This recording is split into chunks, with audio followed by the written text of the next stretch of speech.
The smoke from the train yard curled slow through the autumn air in Cicero. A gray kind of silence hung over the streets, one you could feel in your chest more than hear. That was the kind of place Sam Giancana came from. No one called him mob boss back then. He was just Salvatore. Just a kid with restless hands and a look that stayed too long on things he wanted. His old man worked in a meat shop, shoulders stained with blood, always tired. Immigrant grit straight from Sicily. Didn't talk much, just nodded when life hit him. Sam watched his father carve meat like it was something sacred. Watched him bow to every cop, every alderman that walked in. That stayed with him. Cicero wasn't just some place on a map. It was the ugly cousin of Chicago, where the real dirt settled when downtown wanted to feel clean. Prohibition was coming soon, and the city was already shaking in its skin.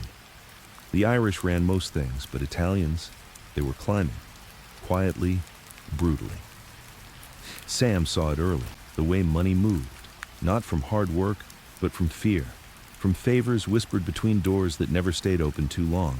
He started small, running errands for the corner guys. At first it was candy, cigars. Then it turned into envelopes, switchblades. And after that, you stopped counting. By 16, they said he'd done time in juvie for stealing a car. But that wasn't the story. The real story was what he did after, how he came back colder. Not angry, not bitter, just quieter, like something inside him learned how to lock doors no one could open again. They started calling him Mooney, said it was because he was crazy. But it wasn't that. Not really. It was just that he didn't blink when things got messy. He didn't flinch when someone got slapped around in the back room. He just looked like he was memorizing something. Like maybe he saw a pattern the rest of them missed. He had this way of walking into a room like he'd already been there, like he owned the floorboards and the air. Men 20 years older stopped talking when he lit a cigarette. He didn't talk much himself, not unless he had to. But when he did, every word had weight, like a man who knew how to keep secrets by choice, not fear. By his early 20s, Sam wasn't just some kid on the street. He was the guy others went to when they couldn't go anywhere else. A problem needed solving? He'd solve it. Not with noise, but with clean, quiet pressure. He learned from the outfit's best, watched the Capones and the Ricas from the edges. Didn't make waves, not yet. But people were starting to feel him. At night, he sat in backroom card games, always watching. The lights dim, the scotch cheap, the money moving in stacks of quiet power. And while the older guys joked and laughed, Sam would sit still, counting, learning. There's something eerie about a man who knows when not to speak. Sometimes he'd walk home alone under the yellow glow of street lamps, hands in his pockets, coat collar up against the wind. The city was still then, sleeping mostly. But Sam wasn't. Sleep didn't come easy, even back then. Maybe it was the sounds, the sirens, the whispers, the quiet footfalls behind him that he always heard but never saw. Or maybe it was what was already building inside him, the need to climb, to own, to erase the feeling of being someone else's errand boy. He didn't want to be feared, not yet. He wanted to be remembered. And in places like Cicero, that only happened one of two ways: blood or gold. Sam? He had his eye on both. The winter of 1925 came in heavy over Chicago like a drunk father. Loud, cold, and always carrying bad news. The streets in Cicero turned gray fast, slush dragging through boots, and the air smelling like old steel and coal smoke. Sam, now 19, had grown lean and sharp, with that cold stillness in his eyes. He wasn't a kid anymore. He moved different, talked less, knew more. At night, he'd walk past old butcher shops and dusty pool halls, blending in like another ghost in the alleys. But behind the curtain, the outfit was shifting. Al Capone, loud and larger than life, had already turned Cicero into his personal playground. And politics? Bought and paid for. Cops? Same deal. Judges, too, in certain zip codes. Sam didn't drink much, not like the others. He didn't crave attention either. While the rest of the crew blew cash on girls, cars, and cards, Sam kept his world tight. He watched, he noted. He remembered everything. The name of a crooked cop's mother, the birth date of a barkeep's daughter, The debt that a low-level bookie tried to hide last month. He didn't need muscle. He had memory. That's what Rika liked about him. Paul, the waiter. Rika wasn't flashy like Capone. He played long games, quiet ones. And when he saw Sam stand through a brawl without flinching, watching, measuring, not even breaking a sweat, he started sending him out on more delicate business. Delicate didn't mean safe. One of his first real tests came in the back of a gambling den on Roosevelt Road. A guy named Marty Fingers Bellini had been skimming money from the upstairs games. Stupid move. Worse when you do it from Rika. Rika sent Sam in with two others. Sam didn't know them well, and they didn't know him. That changed by the time the night ended. The room smelled of cigars and cheap cologne, velvet-lined tables still littered with playing cards. Marty was sweating before the door even closed. His hands shook, words stumbling out of his mouth. It was a mistake. I didn't mean nothing, I swear. Sam said nothing. He just pulled up a chair across from him. The other two leaned against the door, arms folded, waiting for orders. But Sam? He lit a cigarette, took a slow drag, looked Marty in the eyes. You took money from Rika, he said quietly. Marty nodded too fast. I'll give it back, all of it, and more. I can... Sam leaned forward, voice calm. You can't fix disrespect with refunds. Then he stood up, reached for the lamp, turned it off. In the dark, only the sound of heavy breathing and one scream, just one. Then a thud. Then nothing. When the lights came back on, Marty's body was on the floor, eyes wide open, mouth slightly agape like he died mid-sentence. The others stared at Sam, unsure whether to be afraid or impressed. He wiped the blood from his knuckles on a handkerchief and walked out. No one ever stole from Rika again. Over time, Sam's name started traveling. But not like Capone's. Capone's name was loud, shouted in newspapers, whispered in bars. Sam's name moved quietly. It was a name that made men drop their voice mid-sentence. A name you didn't mention unless you were sure he wasn't around to hear it. By 1927, Sam was making serious money. Not millions, not yet, but steady stacks from rackets, protection, and side jobs that no one asked too many questions about. He still dressed modestly, dark suits, polished shoes, and never flashy. No big pinky rings, no overcoat made of camel hair like some of the peacocks downtown. He knew flash got you noticed, and being noticed got you dead. That was one of the biggest lessons Capone never learned. He spent most nights at a small cafe off 23rd Street. Italian-owned, low profile, a safe place, no bugs, no cops, only whispers and real food. That's where he met Francesca. She was unlike the girls most mob guys chased. No bleached blonde hair, no loud laugh. She worked there, hands always busy, eyes sharp. She didn't flirt, she just moved with purpose, like she didn't need anyone. That, of course, made Sam notice her more. He started sitting at the same table every night, ordered the same meal. She caught on quick, but never let it show. When she brought his espresso, she'd sometimes say something simple. You think quiet makes you mysterious? And he'd look at her with that half smile. Number, I think quiet keeps you alive. She laughed once. Maybe. Or maybe it just means you're scared of being known. He didn't answer that one. Sam didn't fall in love, not the way normal men did. He admired women. He respected beauty, loyalty, but his heart was walled off. It had to be. In his world, loving someone was a liability. Love got you weak, and a weakness, that got you buried. But still, Francesca lingered in his thoughts, even when he tried to shove her out. Something about her felt dangerous, not because she threatened his life, but because she reminded him he still had one. Then came the Irish problem. The North Side Irish were bleeding into Cicero again. A man named O'Reilly had started running booze through routes previously controlled by Rika's men. Rika sent word, back off. O'Reilly laughed, so Rika sent Sam. But this wasn't a job for fists or bullets. Not yet. Rika wanted something quieter. Sam spent 2 weeks just watching, learning the drop points, the drivers, the wives, the weak links. He noticed one thing quickly. O'Reilly's youngest brother, Michael, had a mistress, and he wasn't exactly subtle about it. Sam followed them one night to a small motel on the South End, took photos. enough to make the family sweat.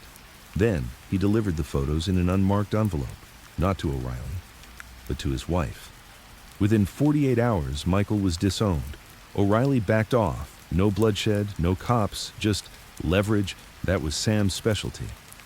But power makes noise, and eventually, that noise finds you. In the summer of 1930, 2 cops from the downtown bureau showed up at Sam's apartment. They didn't knock like gentlemen. They pounded on the door like they owned it. Sam opened it slowly, cigarette in his mouth, shirt half buttoned. "You Giancana?" "Number I just sleep here," he said, stepping aside.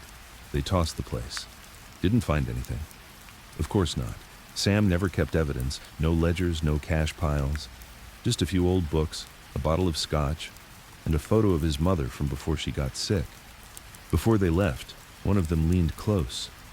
"You keep climbing, Giancana. You're gonna fall hard." Sam smiled. "I'm not climbing, I'm just staying out of the mud." The cop scoffed. "You're already neck deep, pal." That night, Sam couldn't sleep. Not because of the cops, not even because of the threat. It was the photo. Seeing his mother again, her soft face, the way she used to hum while slicing bread. It broke through something. A memory he didn't ask for. There was a time, once, when he thought maybe he'd be a mechanic. Fix engines, run a garage, live simple. Maybe even raise a kid in a place with grass and windows that didn't shake when trains rolled by. That version of Sam never made it past 15. He laid there in the dark, smoke curling to the ceiling, the city buzzing faintly through the glass. He thought of Francesca, of Marty's eyes when the lamp clicked off, of the cop's breath on his neck, of his father's stained apron, of Capone, loud and careless, grabbing too much too fast, of Rika, patient and invisible. Sam wanted power, yes, but not for power's sake. He wanted control. He wanted to never feel small again.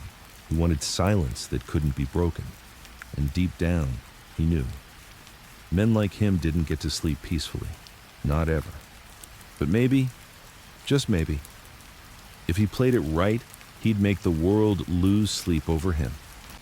Chicago in the early 1930s was tired. Tired of blood in the gutters, tired of headlines screaming, "Capone this, Capone that."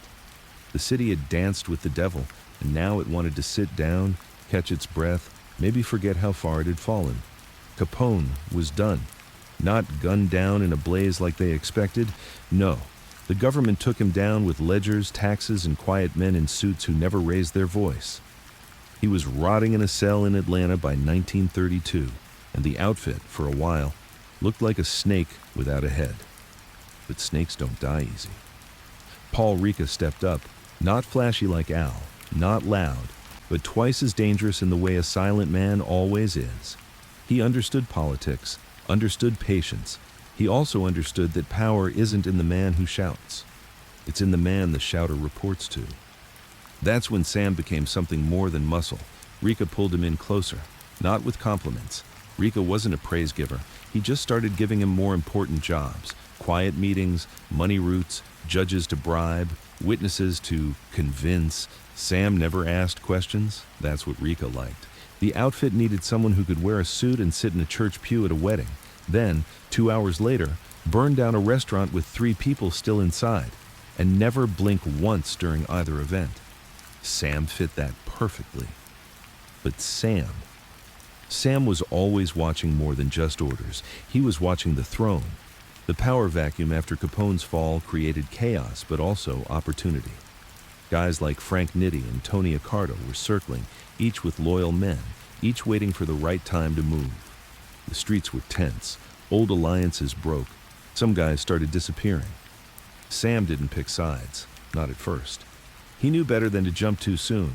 He kept working under Rika, who knew how to ride the tide, how to play Nitti and Accardo without becoming either. That's where Sam learned something no one teaches you in books. You don't win power in a mob by taking it. You win it by making others hand it to you. One of Sam's turning points came during what they later called the tavern job. Not because it was big, not because it made the news, but because it was the first time Rika trusted Sam to make a judgment call without asking first. There was a bar on the south side, small, seemed innocent. But the feds were sniffing around, and rumors floated that the bar's owner had turned rat. Worse, he was feeding names, real ones, guys close to Rika. Sam didn't wait. He showed up one cold Thursday night. The bar was half empty. Piano playing soft, a few drunks, a waitress chewing gum and pretending not to notice. The owner, Angelo Slick Martino, looked up from behind the bar. He knew who Sam was. Everyone did. "Didn't expect you tonight," Angelo said, pouring a whiskey. Sam didn't touch it. He sat down. Let the silence fill the room. Then spoke. Calm. Almost soft. "You told them names?" Angelo's hands trembled slightly. "No, Look, I got kids, Sam, you know that. They were threatening my wife." "You gave names?" "Yes." Sam nodded once, then stood. That was all. No yelling, no threats, just a nod. He left. Came back 5 hours later when the place was empty. The building burned to the ground before morning. Angelo's body was never found. They say it was tossed in the canal with bricks tied to his ankles. But Sam never confirmed it. That was the power in it. Silence. Rika didn't even mention it, just passed Sam a thicker envelope next week. That's when people started looking at Sam differently. He wasn't just muscle anymore. He was judgment, final word. And judgment in the outfit is more feared than violence. Sam started grooming his own crew.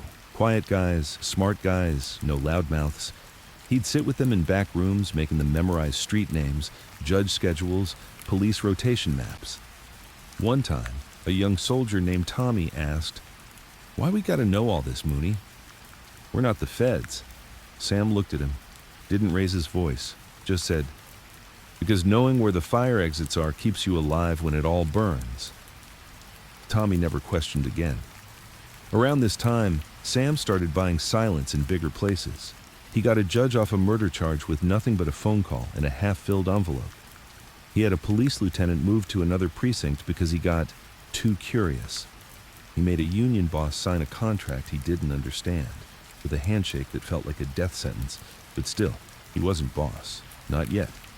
Tony Accardo had taken the top spot in name, but Rika still pulled strings behind closed doors. Sam played both carefully, never too loyal, never disloyal either, just useful, always useful. That's what kept him breathing. But even usefulness has its limits when power's on the table. Sam also started losing sleep around this time, the kind of insomnia that doesn't come from guilt, but from momentum. From too many gears turning in your head, too many enemies pretending to smile at you.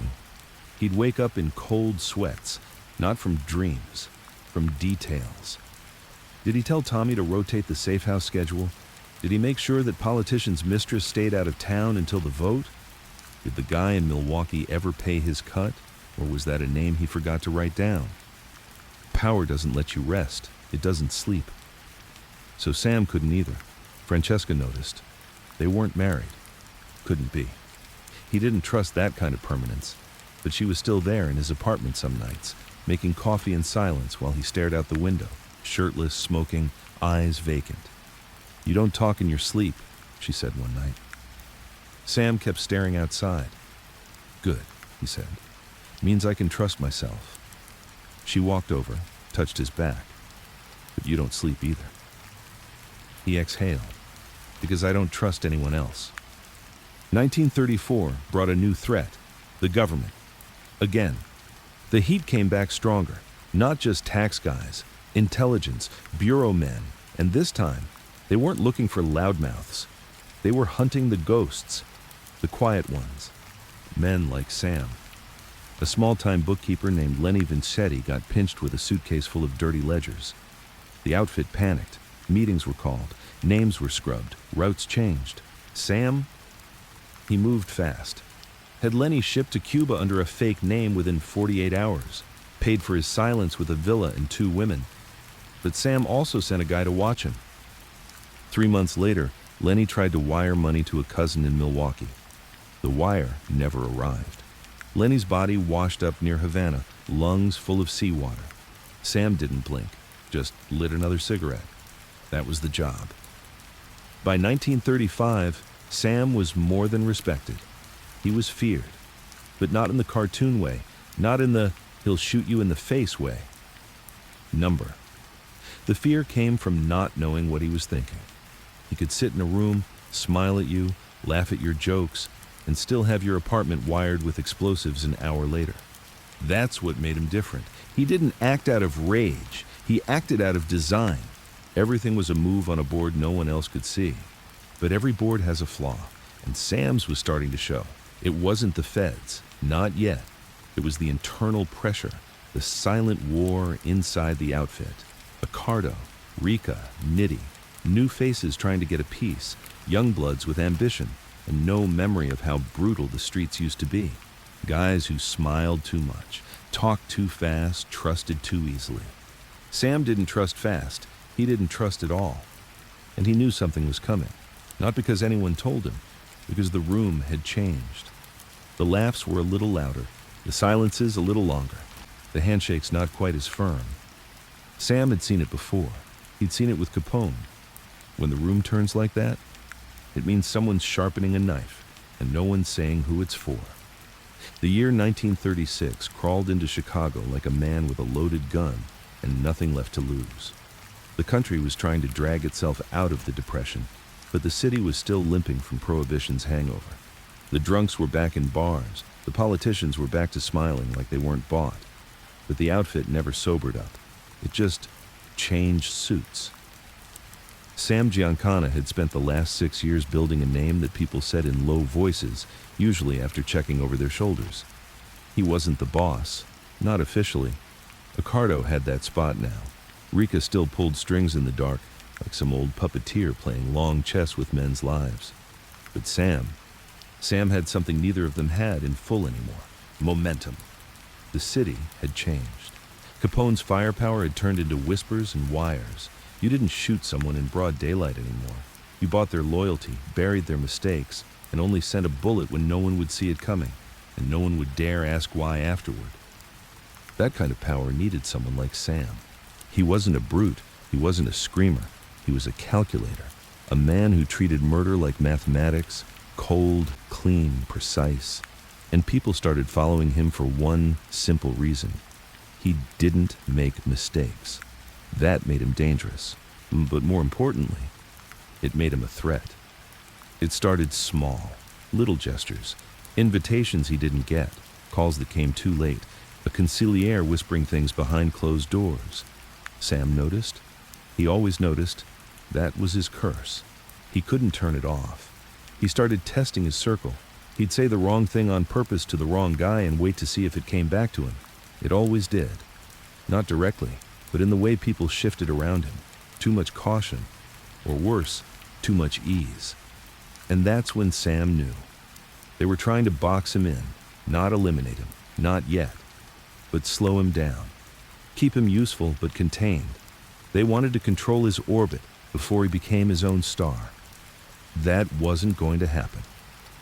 His first play was subtle. There was a man named Joey Benedetti, mid-tier, loyal to Accardo, too eager to rise. Sam had him watched. Joey was taking a cut off the top from a nightclub skimming operation near Taylor Street. Nothing big, nothing obvious, but enough. Sam didn't bring it up to Accardo. That would have looked like a challenge. Instead, he sent one of his quietest men to the club, not to stop it, to let it happen. For 6 months, Sam let Joey steal, keeping tabs the whole time. Then, he leaked it, not to the outfit, to the feds. Just a whisper, an anonymous tip. A ledger copy slipped into a brown envelope. Joey was picked up, didn't say a word. But the embarrassment landed on Accardo's desk like a slap. Joey was his guy, his name, his failure. Sam didn't gloat, didn't mention it at all. That's how you win a power play in the mob. You don't need applause, you just need the other guy to bleed. Sam's next move was bolder. He started forging alliances outside the traditional circuits, Jewish outfits on the west side, Irish crews that had been written off, Cuban gun runners, even some ties in Vegas, which was just starting to show its teeth. He wasn't loud about it, but money started moving in places the outfit didn't control, not fully. And at the center of it all was Giancana. Some guys feared he was building a rival empire. Others whispered something worse. He's not building something separate. He's replacing what's already there. But Sam wasn't reckless. He still kissed rings, still smiled when Rika gave orders, still nodded when Ricardo asked for a favor. But every yes came with a small crack in the wall. He was digging under the house one shovel at a time, and no one knew how deep the hole already went. One of the moments that truly shifted Sam's standing happened during a labor war. Chicago's electrical union had been run by a man named Walter Red Halston, loud, corrupt, and stupid. The outfit owned him. But he got greedy, started pushing back on payments, started thinking he could negotiate. Rika sent a few guys to rough him up. It didn't work. Sam offered to handle it. No backup, no warning. He met Red in a bar, the kind with more roaches than customers. Sam ordered a drink, sat across from him. "You think this is a negotiation?" he asked. Red laughed. "I think you guys need me more than I need you." Sam nodded slowly, took a sip. "You got kids?" "Yeah." "Then take this envelope, go home and never come back." Red opened the envelope. It wasn't money, it was a photo. His daughter walking to school. The license plate of the car parked across the street. A name, a face. Red left Chicago that night. No blood, no headlines, just disappearance. Rika didn't even ask for a report. He just poured Sam a drink the next time they met. "You're efficient," he said. Sam replied, "I don't like noise, but behind every silent operator is a storm waiting to break." And Sam's storm came from within. Francesca had started pulling away. She'd been part of his silence, his one connection to something soft. But lately, she looked at him like she didn't recognize what she saw anymore. "You're not the man I met," she said once, standing by his kitchen window. "You used to look at me like I mattered. Now you look like you're measuring me." Sam didn't argue. He just lit a cigarette and said, "I measure everything." "You ever wonder if that's why you can't sleep?" He didn't answer. She left 2 months later. No note, no goodbye. Just an empty drawer and a silence that even Sam noticed. He didn't chase her, couldn't afford to. Feelings were luxuries, and Sam was in the business of necessity. By 1938, Sam was running half of Cicero through front companies, car lots, cafes, vending machine distributors, all clean enough to pass a glance, all dirty enough to print money by the hour.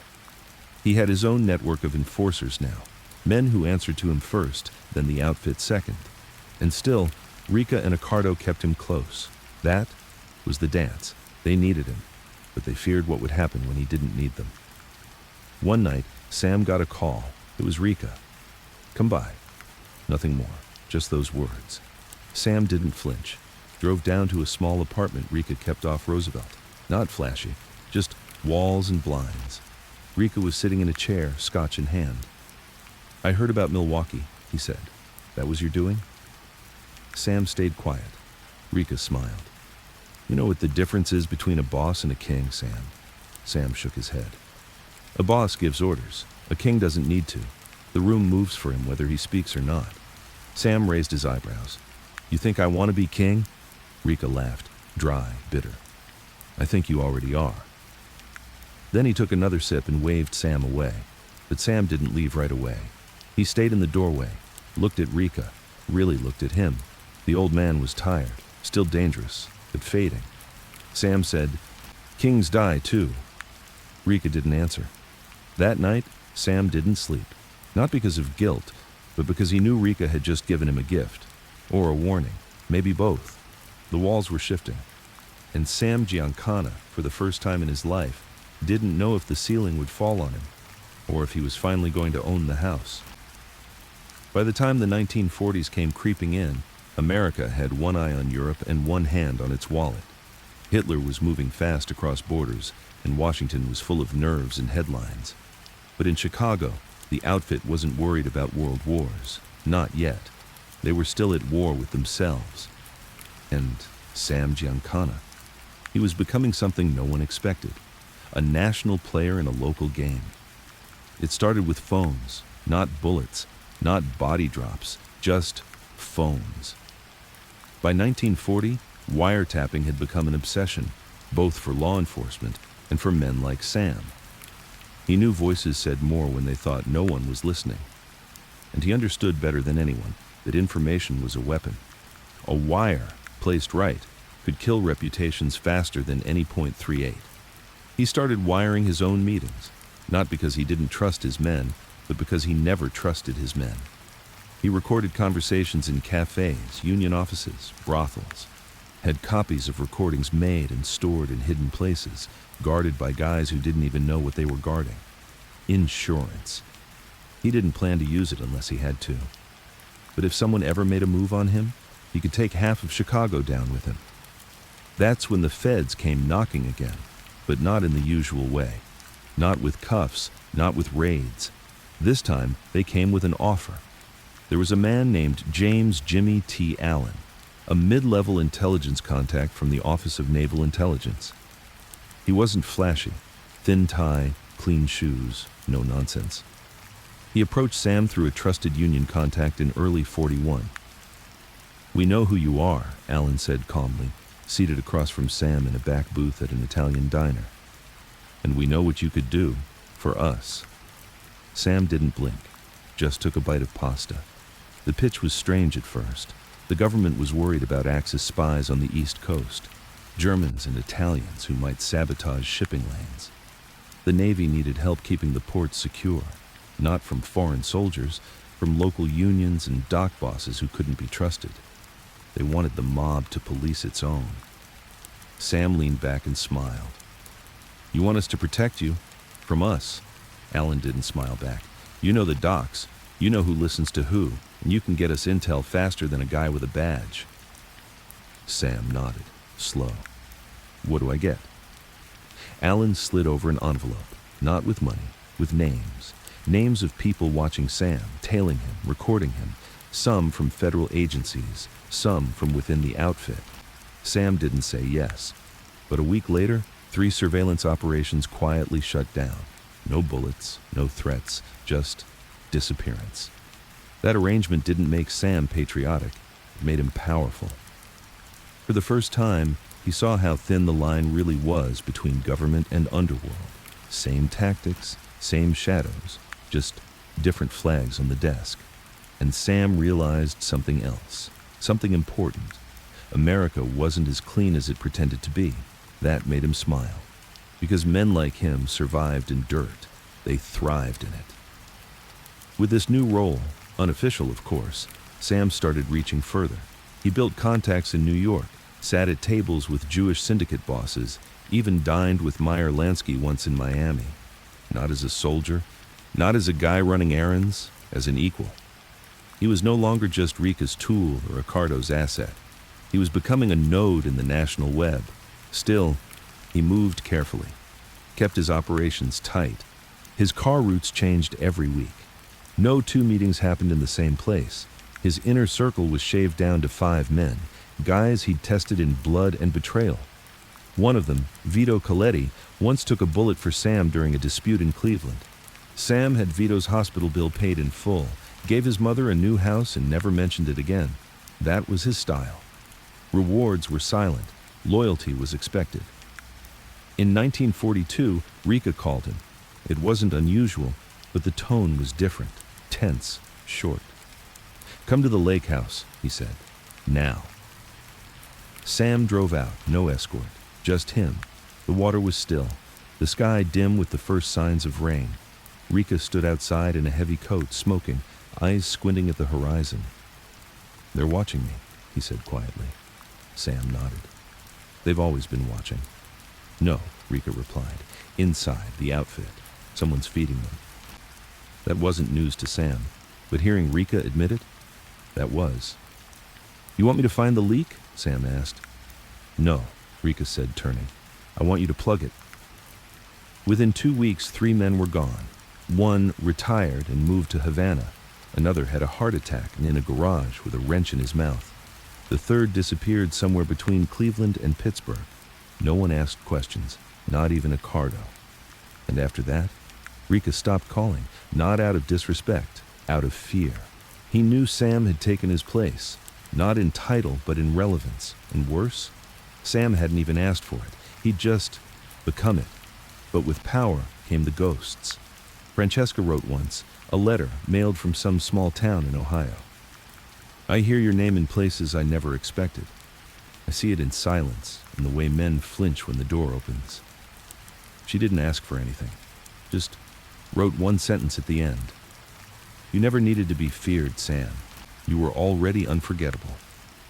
He burned the letter, not out of anger, out of guilt, which, in his world, was far more dangerous.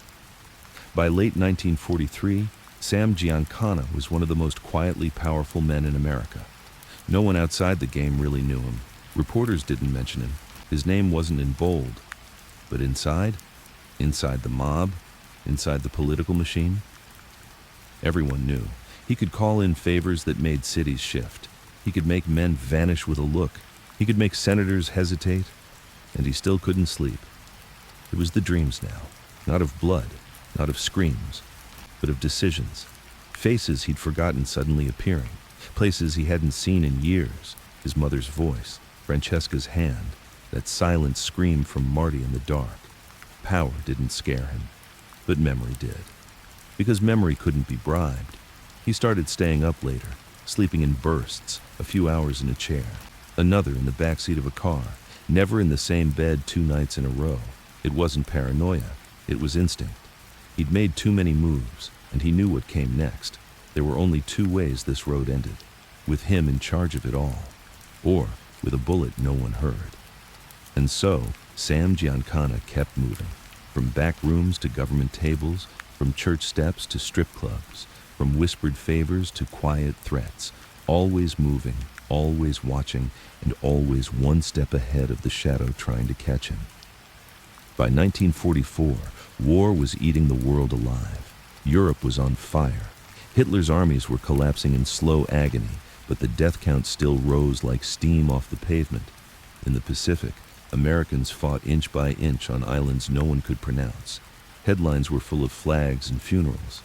But back in Chicago, the war felt distant, like something happening on another planet. For Sam Giancana, the only war that mattered was the one unfolding in silence between men in suits who wanted the same throne. And while the world looked one way, toward Berlin, Tokyo, Normandy, Sam looked west, toward Vegas. That's where the real future was hiding, not in bodies, in money. Vegas in the 40s was nothing yet, just desert heat, dusty roads, and a few gamblers too stubborn to lose hope. But something was happening out there, something quiet and fast. Bugsy Siegel had started whispering about resorts, places where you could drink, bet, and forget your real life for a while. Sam wasn't sold on the glitz. He didn't care about neon lights or poolside girls. But cash that couldn't be traced, that interested him. He took his first trip out there in late '44. Quiet, no entourage, just him and Vito Coletti. The city stank of concrete dust and cheap perfume. The strip wasn't even the strip yet. Just a few half-built joints and the skeleton of the Flamingo Hotel. Siegel met them at a poker room behind a gas station. "You see desert," Bugsy said, grinning, "but I see rivers of cash." Sam didn't smile. He just looked around. His eyes were always scanning, like a predator who never believed peace was real. "You're dreaming," he said. "No," Siegel replied. "I'm building." Sam didn't shake hands that night. He didn't make promises. But he left Vegas with 2 things: a quiet partnership with the West Coast money men, a suspicion that Siegel wasn't going to last, because Bugsy talked too much, trusted too fast, played too big. And Sam? Sam never gambled, not with cards, not with people, not with power. Back in Chicago, things were shifting again.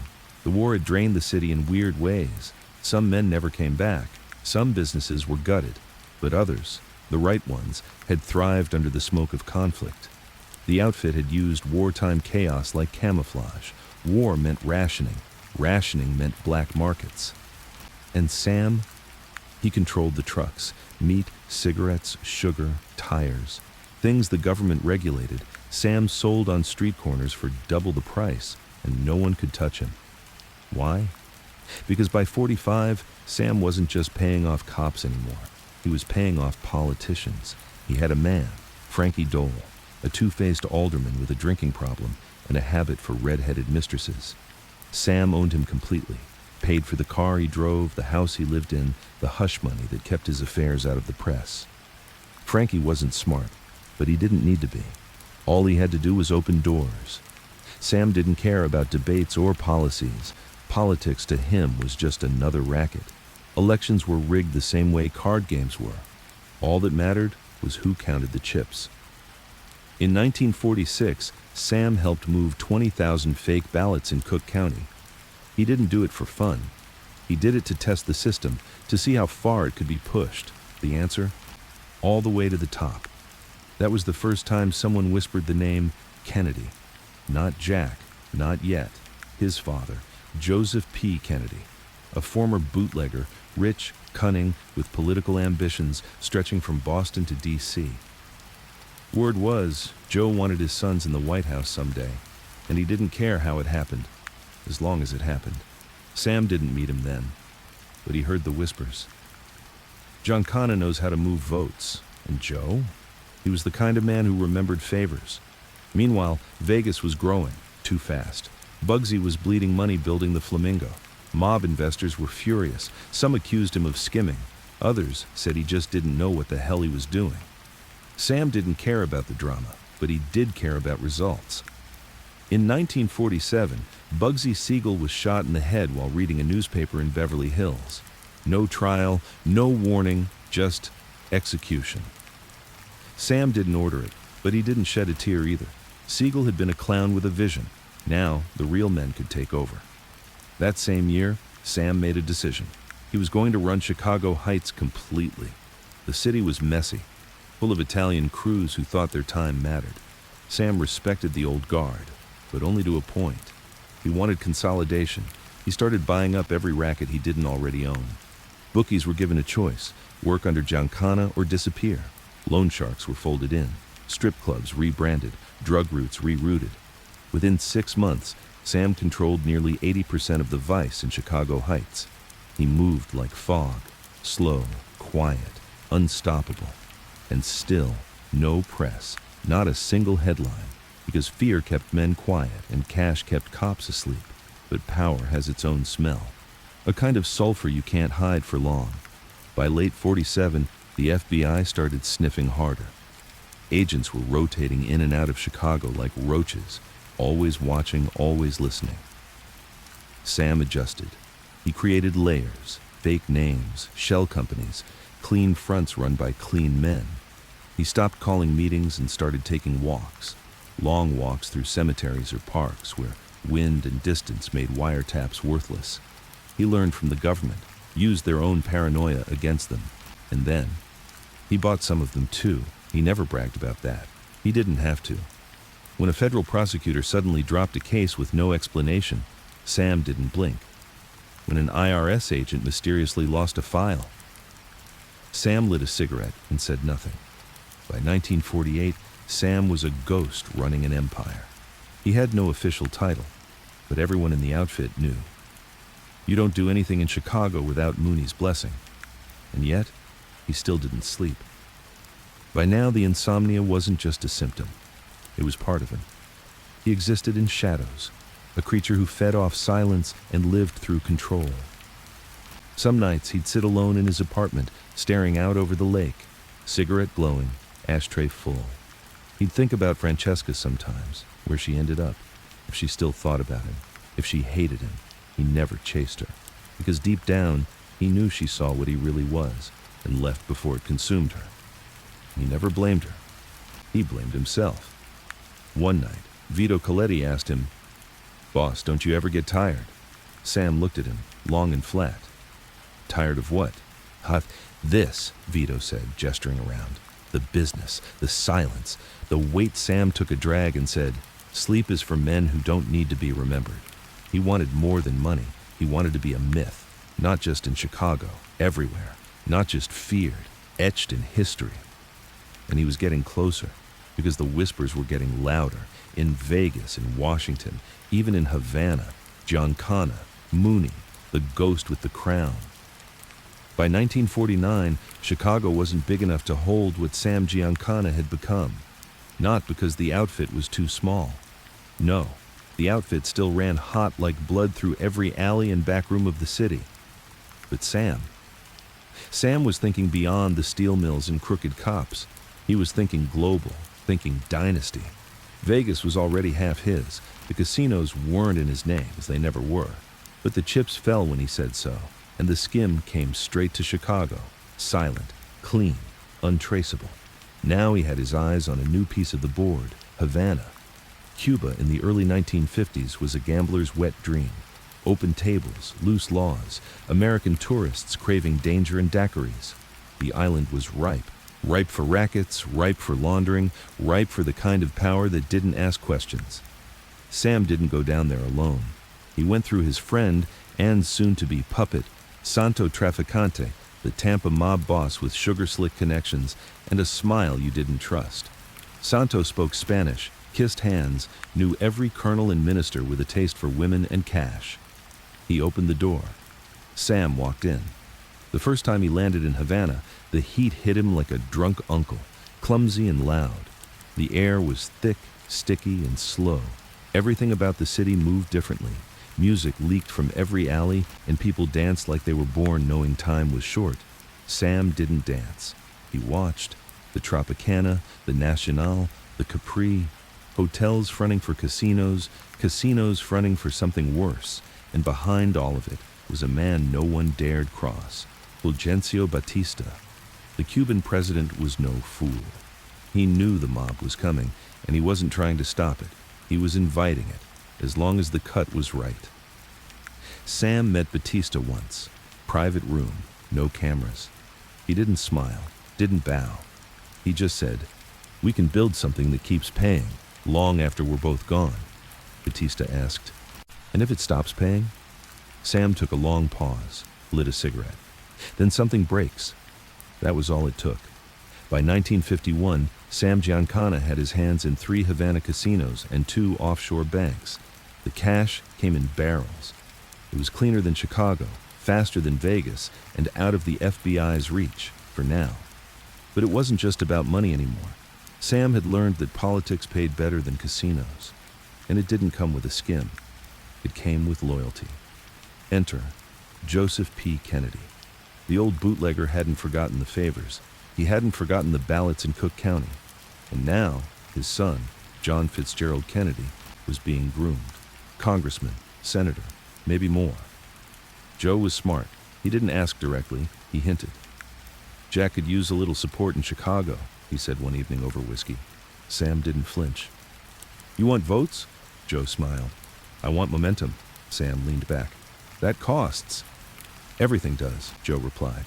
"But some things pay off forever." It wasn't a deal, not in words, but it was a beginning.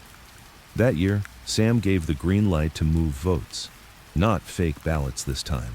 Real people, real neighborhoods, real muscle. Union bosses told their workers who to vote for. Ward captains were handed cash-filled envelopes to get the turnout they needed. And the police? They stayed quiet. Because Sam had already paid for their silence. Chicago delivered for Jack. Not enough to win a presidency, not yet, but enough to prove what Sam could do. And that was more valuable than gold. Meanwhile, back in Chicago, things were boiling again. Accardo had gotten sloppy, not with cash, with attention. He'd drawn heat from the feds over some Hollywood ventures, house raids, publicity, headlines. Sam hated headlines. And when the pressure came down, Accardo stepped back. That's how they put it in the papers. But inside the outfit, they said something else. "It's Mooney's time. No ceremony, no crown. Just room at the top, and no one strong enough to stop him." But Sam knew the real danger didn't come from outside. It came from within. The guys who smiled too wide, the ones who owed him too much, the ones who watched the throne and whispered, "Why him, not me?" That's when the hits started again. Fast, surgical, no mess. One by one, names started disappearing. Rico Farelli, found in his garage, car running, a hose through the window. Anthony Marcello, vanished during a fishing trip on Lake Michigan. Pete Chokes Bianco, shot in the back of the head in front of a church holding flowers. Sam never signed the orders. He didn't have to. He just let it happen. By 1952, the outfit was no longer a group of men sharing power. It was Sam's army, and he ruled it like a ghost, always watching, rarely seen. He held meetings at racetracks, funerals, weddings, always surrounded by noise, never giving away the center. He spoke softly, always in half-truths. His closest men didn't know his full schedule. His mistresses never knew where he slept. And Sam, he still didn't sleep. At least not all night. 2 hours here, 3 there. Always with the door unlocked, always with a gun nearby, always with the weight of every secret pressing into his chest like an iron fist. Sometimes he thought about the early days, about Cicero, about his father with the blood-stained apron, about the smell of cold meat and floor sawdust. Sometimes he missed it, not because it was better, because it was honest. Men bled for what they had. Now they smiled for it, poisoned it with promises. He trusted no one, not even Vito, especially not Vito. Francesca had reappeared too, briefly. She sent a photo of a girl, 8 years old, dark hair, Sam's eyes, no note, just the photo. He stared at it for an hour, then burned it. He never asked questions, never tried to find her, because some truths were worse than lies. But even ghosts have limits. And Sam was starting to feel his. It wasn't fear, it was weight. He'd built something massive, something no one could ignore. Not the feds, not Cuba, not the Kennedys. And in his quietest moments, staring at the skyline from his penthouse window, he wondered, how do you hold something this heavy without it crushing you? The answer came in 2 parts. Part 1, you keep moving. He began expanding the outfit's territory. Kansas City, Cleveland, Miami, unofficial partnerships, shared profits, reduced blood, no more wars, just business. Part 2, you make yourself indispensable. He kept the political strings tight, donated anonymously to campaigns, had dead people vote with perfect signatures, knew which judges liked boys, which aldermen liked coke. He had leverage on everyone who mattered, even Joe Kennedy, especially Joe Kennedy. So when the phone rang in late '52, Sam wasn't surprised. It was Joe. Jack's running for Senate. He's going to win, but we want it clean. We want it big, Sam said. You'll get it. He hung up. And just like that, he owned a future senator. Not bad for a butcher's son from Cicero. But Sam wasn't smiling. He never did when he was winning, because he knew what came next. The feds, the lies, the power plays, the betrayals. Power wasn't about victory. It was about endurance, and the higher he climbed, the more he understood. There was no top, only a longer fall. In 1953, the world was changing again, and Sam Giancana stood in the middle of it, silent and unshaken, as if he could bend time just by refusing to flinch. The war was over. Soldiers were back. America had found its swagger. TV sets were replacing radios, suburbs were swallowing farmland, and middle-class men walked to church on Sundays like everything was safe again. Clean. Honest. But Sam knew better. Nothing was clean, not Vegas, not Havana, not Washington, especially not Washington. By now, Sam had become something more than a boss, more than a mobster. He wasn't just feared, he was used, whispered about behind curtains in political war rooms, and referenced in rooms filled with people who wore suits, not guns. That's what real power looked like. When people needed you, but couldn't say your name out loud. Las Vegas was the crown jewel now. The city exploded in light and lust. Money flowed like whiskey from crooked spigots. Casinos stretched out across the strip, glittering and buzzing, and behind every card dealt, Sam took a slice. He didn't run the casinos himself. That was never the play. He owned the men who did. Silent ownership, hidden ledgers, skim money flown back to Chicago in suitcases and hat boxes, tucked beneath the seats of commercial flights, carried by men who knew better than to look inside. Sam didn't need credit, he needed control.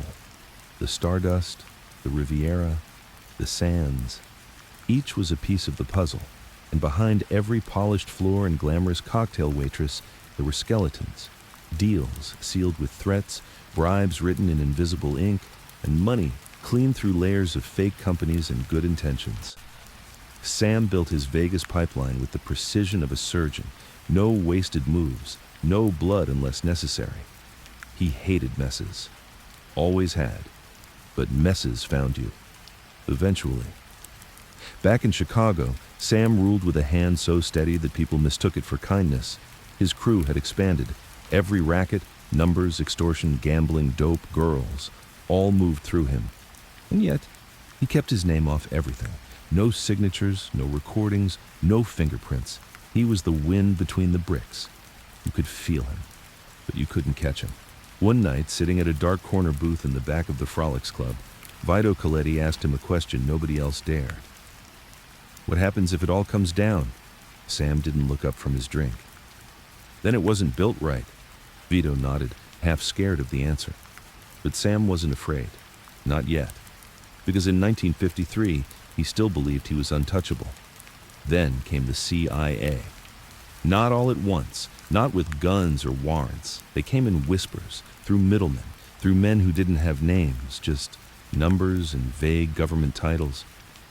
It started with a quiet conversation in Havana, over drinks, cigars, and a chessboard. The agency had eyes on Cuba. They didn't trust Batista anymore. He was too greedy, too shaky. And there was a man in the mountains causing trouble, Fidel Castro, a communist, a problem. The CIA wanted to know, could Sam help? At first, he laughed. You want a gangster to kill a revolutionary? But the offer came with something else. Protection. Not directly, of course. That's not how Washington worked. But a soft touch on the IRS.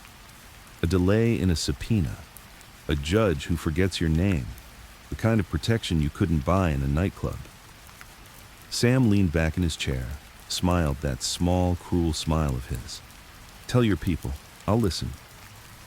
In truth, Sam didn't care about Castro, or communism, or politics. He cared about Cuba's casinos. If Castro took over, everything he built in Havana, every dollar laundering through those golden resorts, would be gone, seized, shut down. He had skin in the game. So he listened, he planned, he offered connections, routes, manpower.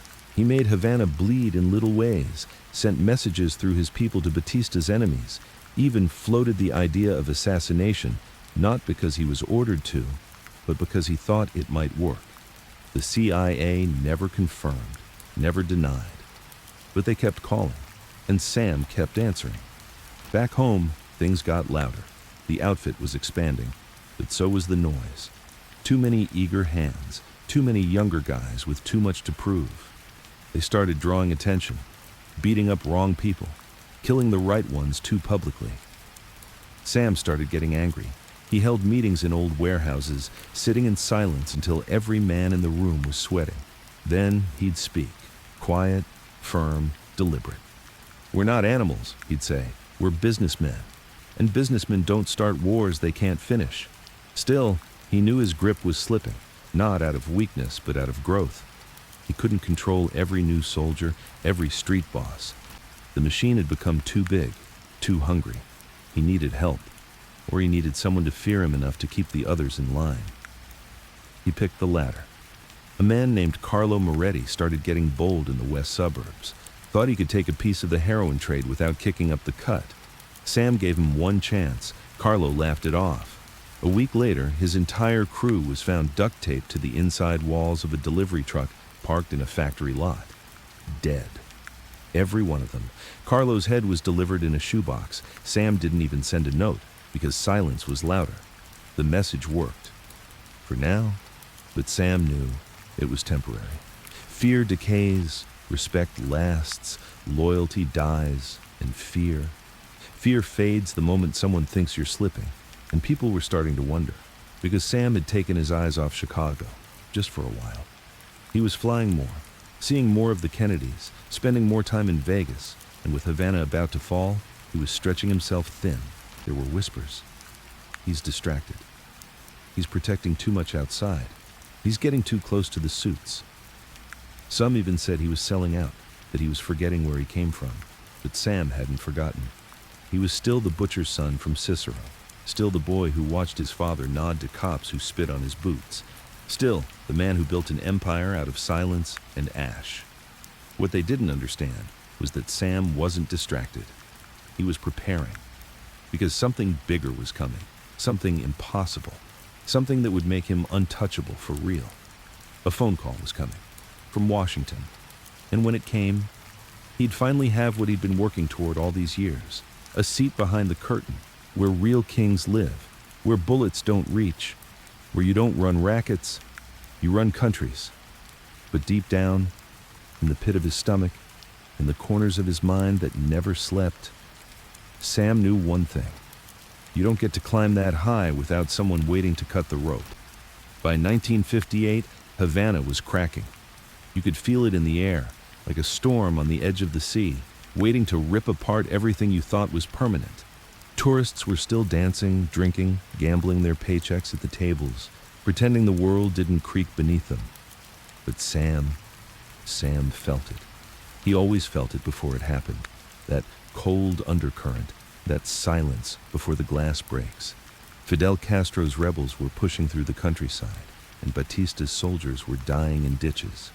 The casinos were still open, but the hands that dealt the cards were nervous. The pit bosses whispered. The high rollers cashed out early. Everyone smiled with their mouths and sweated through their suits. Sam walked the floor of the Tropicana one last time in August. He wore his gray suit, white shirt, no tie, a cigarette in hand, untouched. His eyes scanned everything, the bar, the girls, the gamblers, but most of all, the soldiers. Batista's uniformed shadows, watching doors with more fear than authority. Dead men, Sam said quietly to no one. He left the island a week later and never came back. Back in the States, the fall of Havana wasn't met with panic. It was met with interest. Washington didn't like communists, especially not 90 miles off Florida's coast. Suddenly, the same men in black suits who once hunted Giancana were now calling him again. Private numbers, quiet meetings, more conversations about options. This time, the request was crystal clear. Would you consider assisting in eliminating Fidel Castro? Sam didn't blink. He leaned forward and said, "You paying?" The agent, who didn't give his name, just smiled. "We're protecting." Sam didn't trust the government. He never had. But he didn't need to. This wasn't about trust. It was about leverage. The CIA needed a killer they couldn't trace. Sam needed insurance for what was coming next, because what was coming next was bigger than Havana, bigger than Vegas, the White House. In early 1959, the old man called again. Joseph P. Kennedy. His voice was aged now, heavier with ambition and fear. "Jack's running in 60, he said. Sam didn't speak. "He's going to win," Joe continued, "but he's going to need help. Big help," Sam exhaled. "Cook County?" "All of Illinois," Sam chuckled, the kind that sounded more like a threat than a laugh. "That's going to cost you." Joe paused, then said, "You helped Jack win, and there's no door in this country you can't walk through."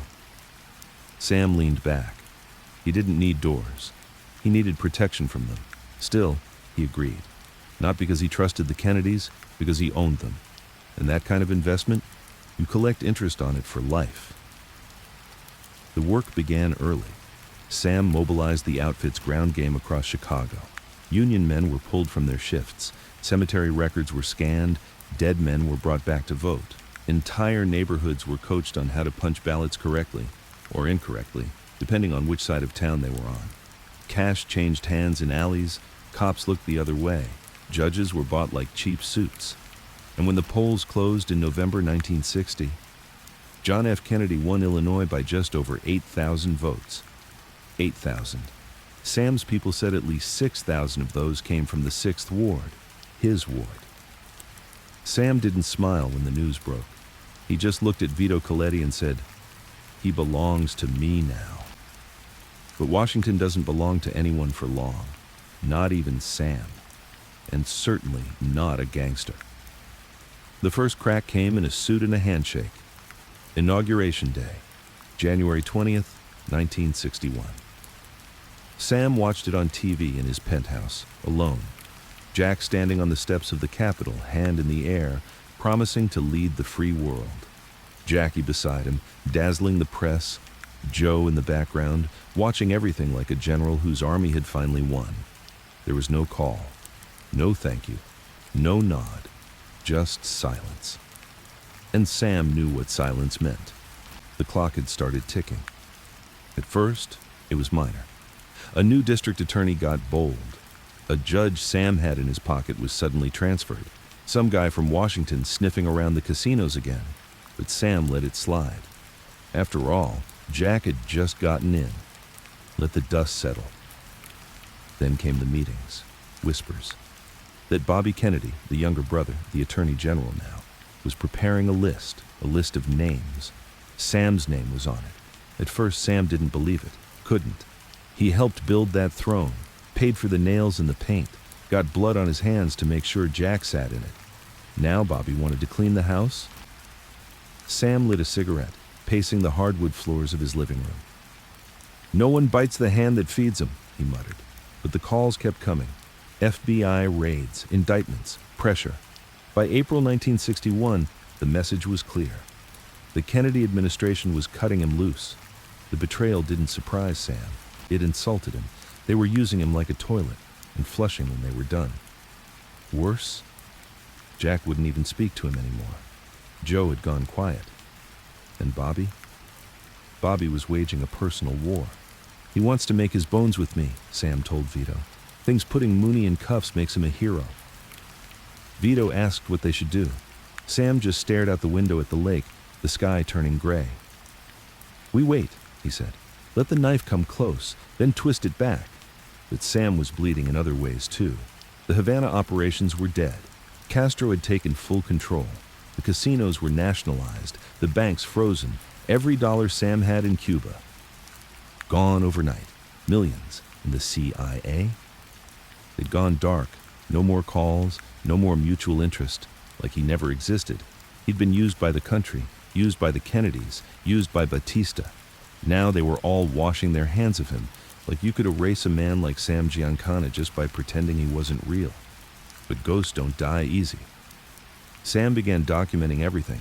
Names, places, dates. He had ledgers in code, photographs, wire recordings buried in safe houses. Every Kennedy favor, every mob deal, every CIA whisper, insurance, not for court, for survival. Because if they tried to make him disappear, he was going to burn half the country with him. By late 1961, the phone lines were still ringing. But this time, it was J. Edgar Hoover. Not directly, of course. Men like Hoover didn't call mobsters, but Hoover had people. People who knew that Sam knew too much. People who wanted to know what Sam planned to do with it. Sam told them all the same thing. I'm a businessman. I hold what I'm owed. One night, Francesca called. First time in years. Her voice was older now, worn, but still sharp. You got too close to power, she said. Sam leaned back in his chair. I am power, she paused. Not anymore. Sam didn't argue. He hung up, then stared at the phone for a long time. Not because he missed her, because she was right. He wasn't scared yet, but he was angry. Angrier than he'd ever been. And when Sam Giancana got angry, people disappeared. By 1962, the walls were pressing in. Not from rival gangs, not from men with knives or guns. That would have been simple. Sam had survived those kinds of enemies for decades. You see them coming. You strike first. You bury them and go home. No, this was something worse. Bobby Kennedy, the boy in the clean-cut suit, the polished face of justice, the one who smiled for the cameras but sent wolves into the shadows, the one who'd never built a thing in his life but was hell-bent on tearing down everything Sam had. The Attorney General had made Sam his mission, and that made it personal. Bobby wasn't just hitting Chicago. He was hitting every city Sam touched. Vegas, Miami, Kansas City. Agents were showing up with subpoenas. They were freezing accounts, questioning associates, flipping low-level runners who barely knew what they were doing. They were cutting off the fingers of the machine one at a time, hoping the hand would die. But Sam didn't die. He adjusted. He always adjusted. His first move was to go deeper underground. No more penthouse meetings. No more public sightings. No more phone calls unless absolutely necessary. He started holding meetings in butcher shops, Small, old-world places like the one his father once worked in. The irony wasn't lost on him. Blood on the floor, knives on the wall, sawdust to hide the smell. Just like home. He spoke less, trusted less, cut his circle down to 5 men. Vito Coletti stayed. So did Tony Caprice, a man with no fingerprints and no past. The rest? Either retired or were retired. He called it the silent era. The outfit didn't shrink, it just disappeared from view. But inside the silence, Sam was seething. Not because they were coming for him, but because he had made them. The Kennedys, the CIA, the political pawns who now acted like kings. He'd propped them up with blood money, bought elections, fixed votes, covered sins, and now they wanted to pretend he was a disease. He wasn't disease. He was the cure, the thing that made the whole ugly machine run smooth. And now the machine was trying to turn on him. So he began fighting the only way he knew how. Quietly, with leverage. He leaked photos of politicians with prostitutes. He had union leaders push strikes in key industries to hurt the White House's reputation.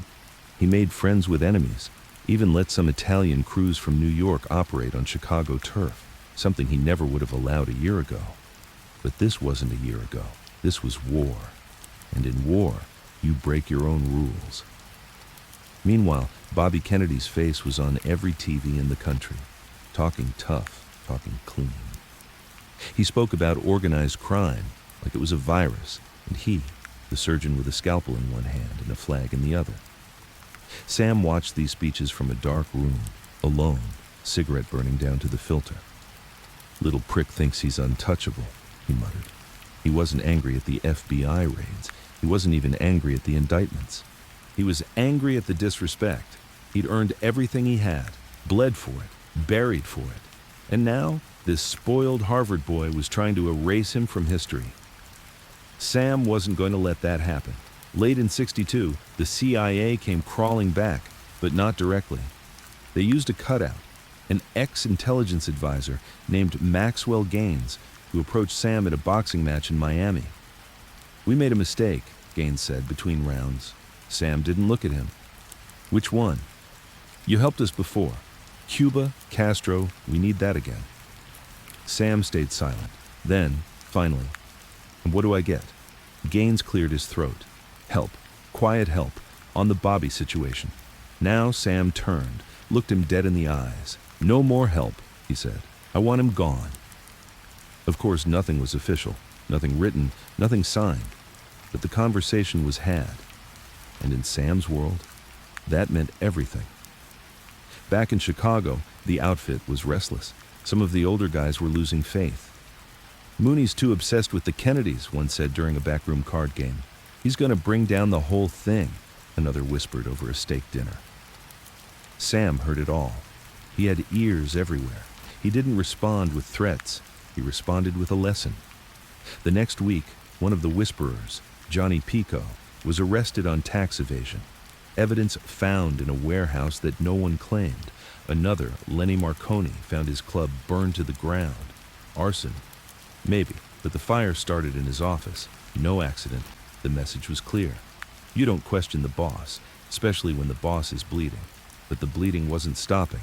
The government had him in its sights now, and it wasn't letting go. In early 1963, Sam was officially indicted on conspiracy charges tied to an illegal gambling operation. Small potatoes.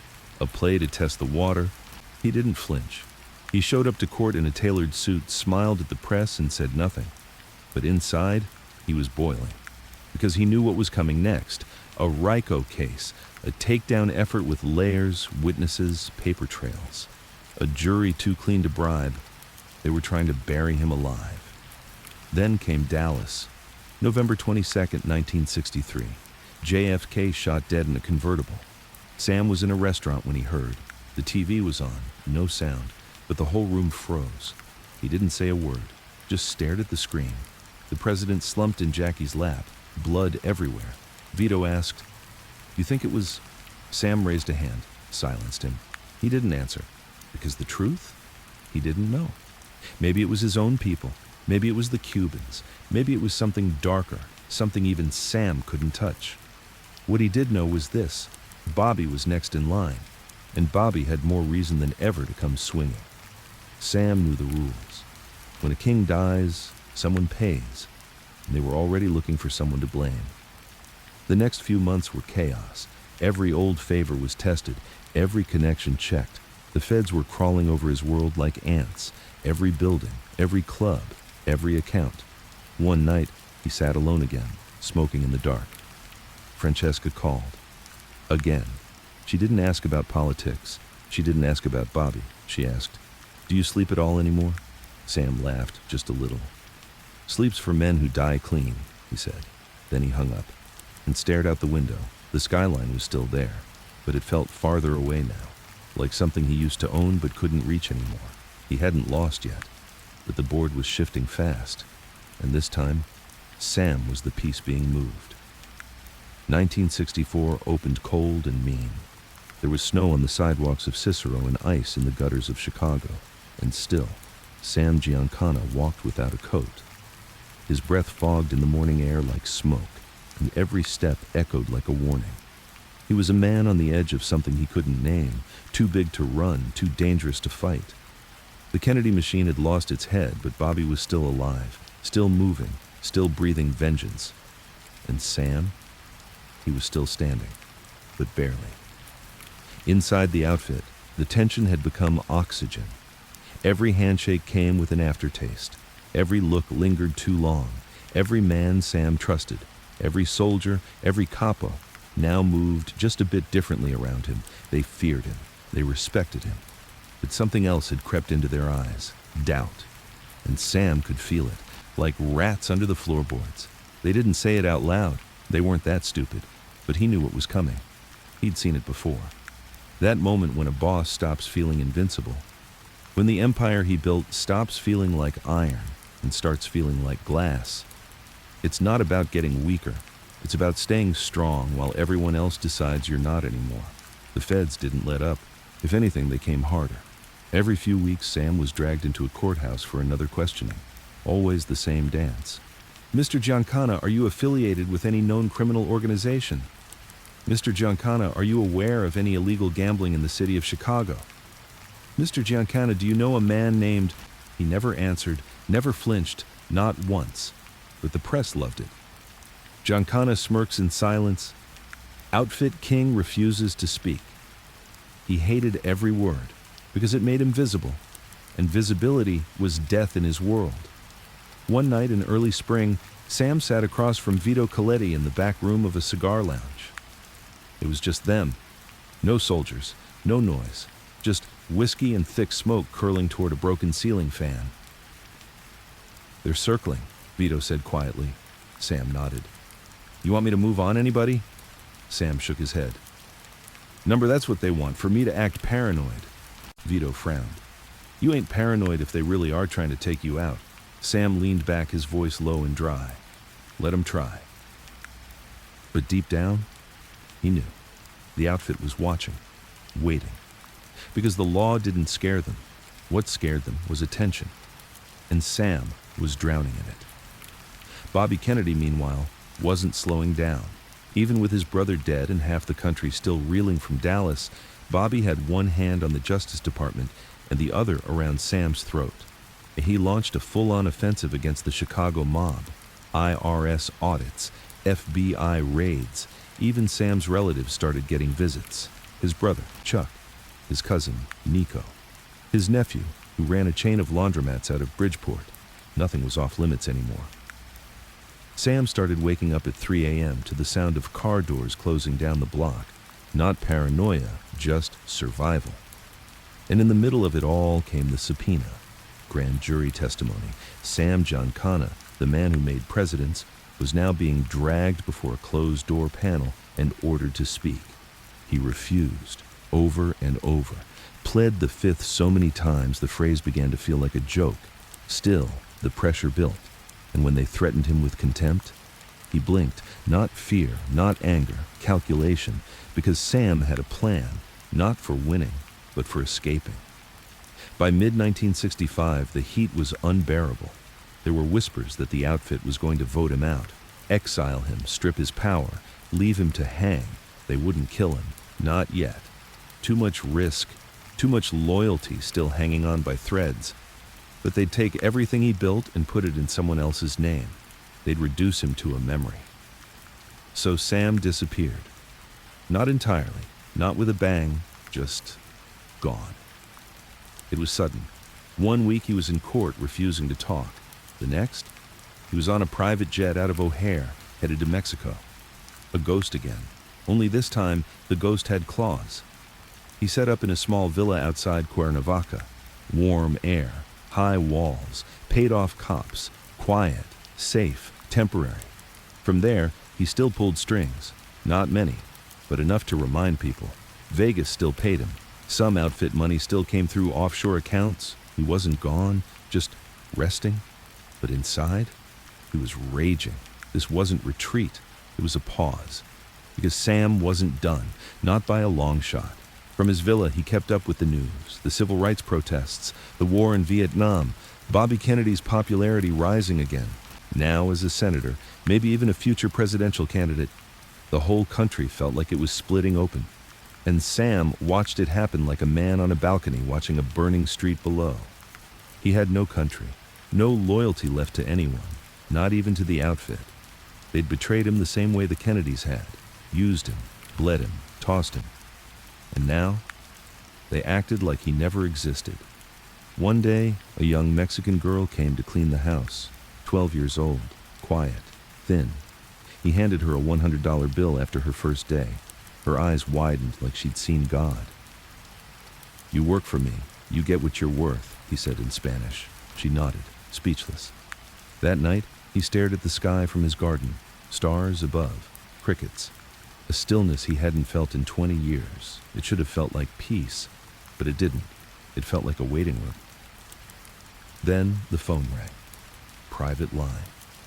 A voice he hadn't heard in years. Santo Traficante, the Florida boss, the old Havana partner, friend, rival, snake. "We're having a problem, Sam," Santo said. Sam lit a cigarette. "You mean you're having a problem? We need you back." Sam didn't answer right away. Then, "Why?" "Because too many people still remember your name." Sam smiled. For the first time in months, he smiled. But something in that call felt off, too polite, too forced. And Sam had been in the game too long to ignore instinct. He hung up, then told his new girl, Marta, to pack light. 2 weeks later, a message arrived through a courier from the outfit. "Come home." Sam stared at the envelope for a long time, then whispered, "So this is it." He didn't pack right away. He just walked the house, touched the walls, drank a full bottle of bourbon. Then, finally, he nodded to himself. "If they're gonna kill me," he said, "they better do it right." He flew back in June of '66. No crowd, no welcome, just 2 cars waiting. Vito wasn't one of them. That's when Sam knew. It was late June 1966 when Sam Giancana stepped back onto Chicago soil. No lights, no flashbulbs, no headlines, just cold wind blowing off the lake and 2 silent cars waiting at the edge of the tarmac. Inside, 3 men he didn't recognize, too young, too clean. Not outfit, not really. At least not the kind he'd built. Sam didn't say a word. He just climbed into the back seat and stared out the window as the city unfolded in silence. Chicago had changed. Or maybe it hadn't. Maybe he was the one who had changed. Been gone too long, forgotten how it all moved, forgotten how men smiled when they meant to bury you. They took him to a house on the south side. Not the old spots, not the clubs or restaurants. Just a plain 2-story place with curtains drawn and nothing worth remembering. He walked in like a man walking into his own wake. Inside, the air was heavy with silence. A few familiar faces, old capos, quiet now, watching him with a mix of respect and regret. No one looked him in the eyes. Vito wasn't there. Neither was Tony Caprese. That told Sam everything he needed to know. He lit a cigarette and sat in the middle of the room, not waiting to be addressed. "I'm home," he said flatly. "Now what?" Silence.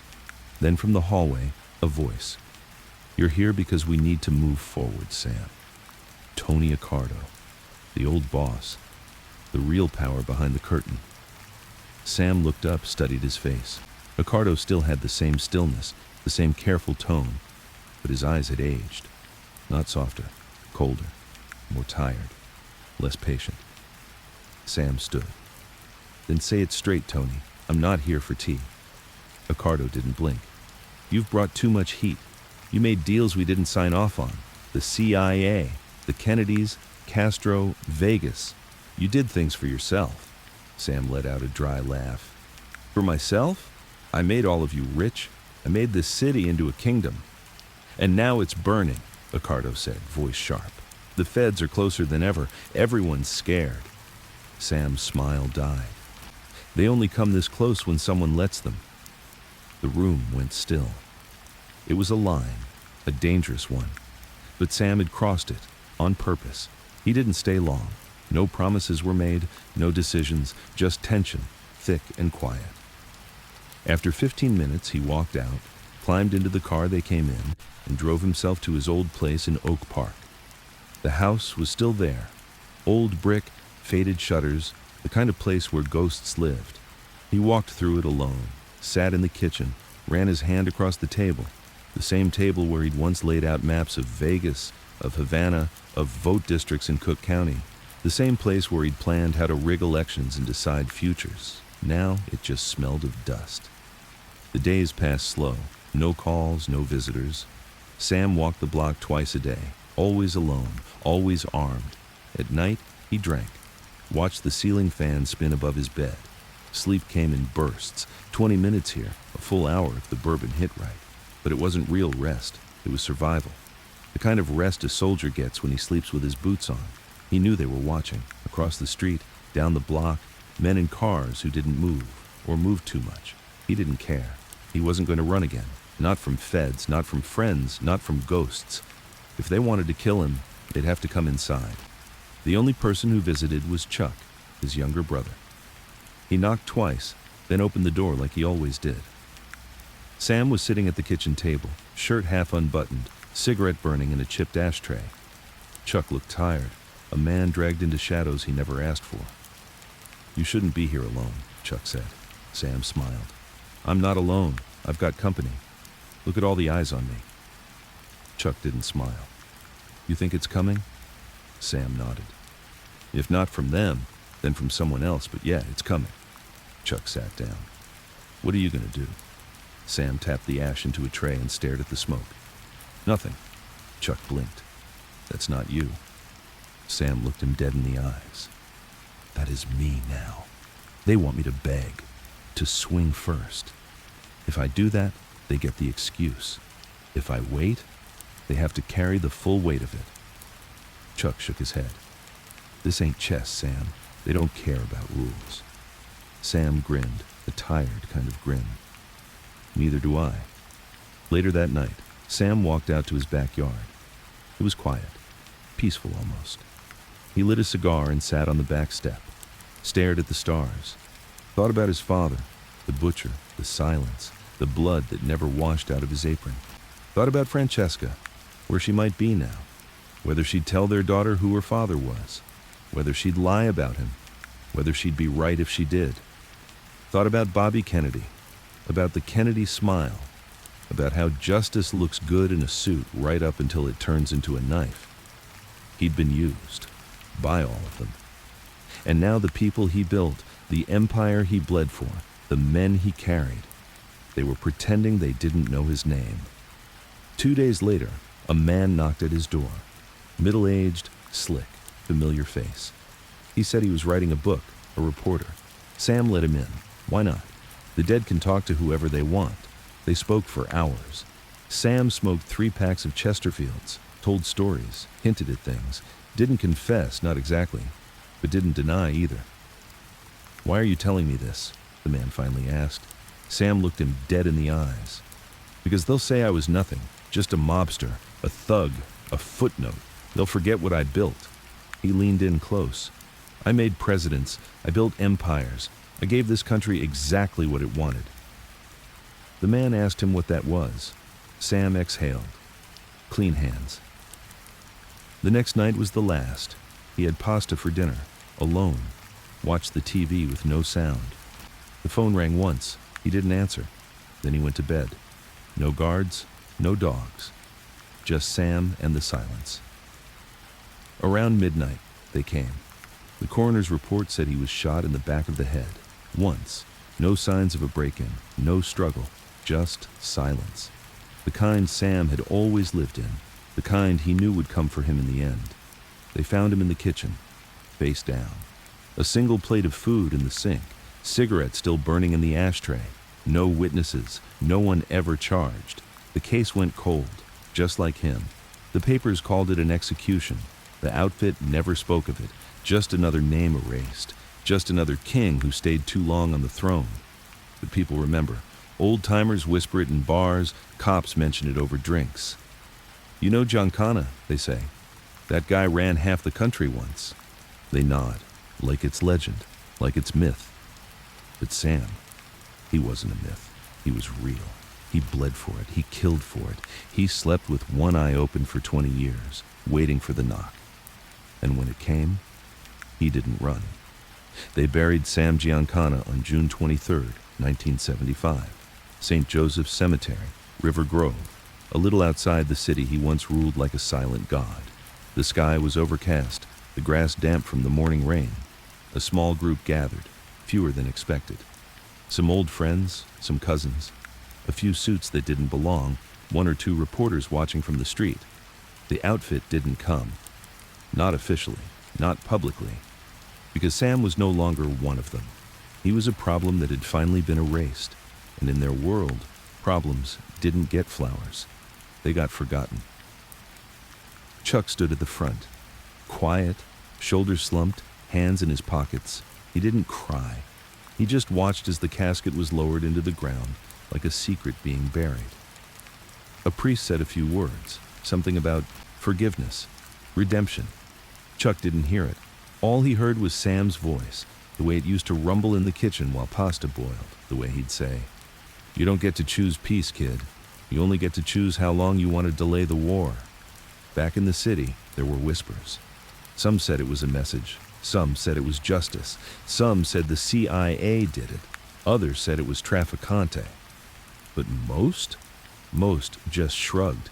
They'd seen 100 Sam Giancanas come and go. That's what happens in Chicago. The kings don't die. They just disappear into the concrete. The outfit moved on. Tony Accardo wasted no time. The day after Sam's death, his replacement was named Joseph Ayupa, a quiet man with cold eyes and an appetite for clean ledgers. Ayupa wasn't flashy. He wasn't known for violence. But he was obedient, safe, boring. Exactly what the outfit wanted. No more cameras, no more presidents, no more wars with the federal government. They scaled down, focused on gambling, loans, skimmed Vegas without shouting about it. No more headlines, no more JFKs. Sam had taught them the most valuable lesson: keep your hands dirty and your name clean. In Washington, there was a different silence, because whether they admitted it or not, Giancana had been their man. The CIA never acknowledged his cooperation, not with Castro, not with the underworld links, not with Havana, nothing. Sam was redacted from their history like a bad decision. The agency leaked nothing, denied everything. But a few men in suits and black ties knew the truth, that without Sam, some operations never would have happened. Some missions wouldn't have survived. Some presidents might not have won, and some enemies wouldn't be dead. But the thing about using fire, eventually, it burns your fingers. Bobby Kennedy never saw the end. He was gunned down in 1968, 3 years before Sam. And when the news hit Sam in Mexico, the only thing he said was, "Looks like we both ran out of time." He didn't celebrate, didn't mourn, just smoked. By then, the war was over. The battlefield was empty.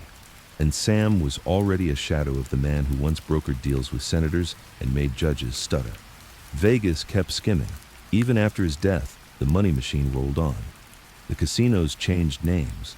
The dealers wore new uniforms. But the bones were still mob bones. The money still vanished before it hit the books. The skim never stopped. The FBI tried. So did Nevada regulators.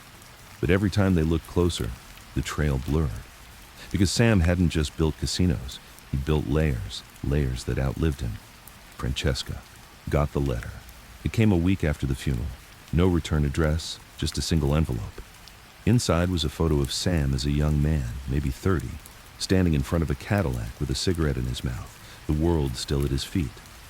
On the back, in neat handwriting, I hope she never needs to know. But if she asks, tell her I fought for everything we were denied. No name, no signature, just that. Francesca didn't cry either. She folded the photo, slid it into a book of Sicilian poetry, and placed it on the highest shelf in her closet, far out of reach from the daughter who had her father's eyes. She never told her. At least, not everything. Just that he was powerful and dangerous, and that he died alone. Chuck faded too. He kept his head down, moved to a small house in Joliet, ran a dry cleaning business, drank a little too much, slept with a pistol under the bed. He never spoke publicly about his brother, never sat down for interviews, not once. But once a year, in June, he'd drive to River Grove, stand over the grave and whisper, "You should have left it all when you had the chance." Then, he'd leave. Back to silence. Back to forgetting. But the city never forgot. Sam's name still echoes in the bars where the old guys drink, still whispered in courtrooms when trials fall apart for reasons no one can explain, still mentioned in police stations, in lectures about how one man can make a city bend without ever raising his voice. There's a street in Cicero, quiet, cracked pavement, cheap brick buildings, where the kids still say, "Giancana used to live there, right in that house." They don't know what he did, not really. But the name is still heavy, still dangerous. History rewrote him TV specials, books, movies. They painted him a villain, or a genius, or both. Sometimes a patriot, sometimes a traitor, sometimes a monster who kept a rosary in his pocket. Everyone had a version of Sam, but no one had the full story. Because Sam made sure of that. He died holding his secrets. And secrets, real secrets, they don't rot with the body. They just settle in the walls. And in the end, what did he leave behind? Not a family legacy, not a statue, not even a proper obituary. What he left was a warning. That power doesn't care who it touches. That silence is louder than confession, that no matter how high you climb, someone's always behind you with a knife, even if they're smiling when they push it in. He once said, "Sleep is for men who die clean." He never did sleep. Not really. And when he died, he was anything but clean. But he died standing. He died silent. And in his world, that was the only way to win. When a man like Sam Giancana dies, the city doesn't mourn, it reorganizes. No flags at half-mast, no black veils, just quiet movement, shifting shadows, a reshuffling of cash and muscle and loyalty. The balance of power, once held in the fist of a single man, now dissolves into backroom meetings, side glances, and silent betrayals. Within a week of Sam's murder, Chicago's underworld was already adjusting. His men, those still alive, didn't hold a wake. They held meetings. The outfit needed stability, fast, and Sam's death gave them permission to act like he never mattered. Joseph "Joey Doves" Iupa stepped up next, an old-school man, controlled, cautious, soft-spoken unless you owed him money. Joey had waited in the wings for years, sitting through wars, indictments, betrayals, watching, nodding, remembering. He was the kind of man who wore thin ties and thicker skin. He wasn't Giancana, but that's exactly why they chose him. The outfit wanted calm.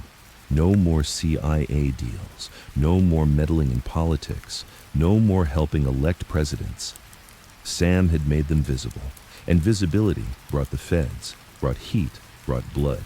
Iupa's job was simple: make them disappear again, shrink operations, quiet the streets, cut ties, lower the temperature. He ran the outfit like a low flame.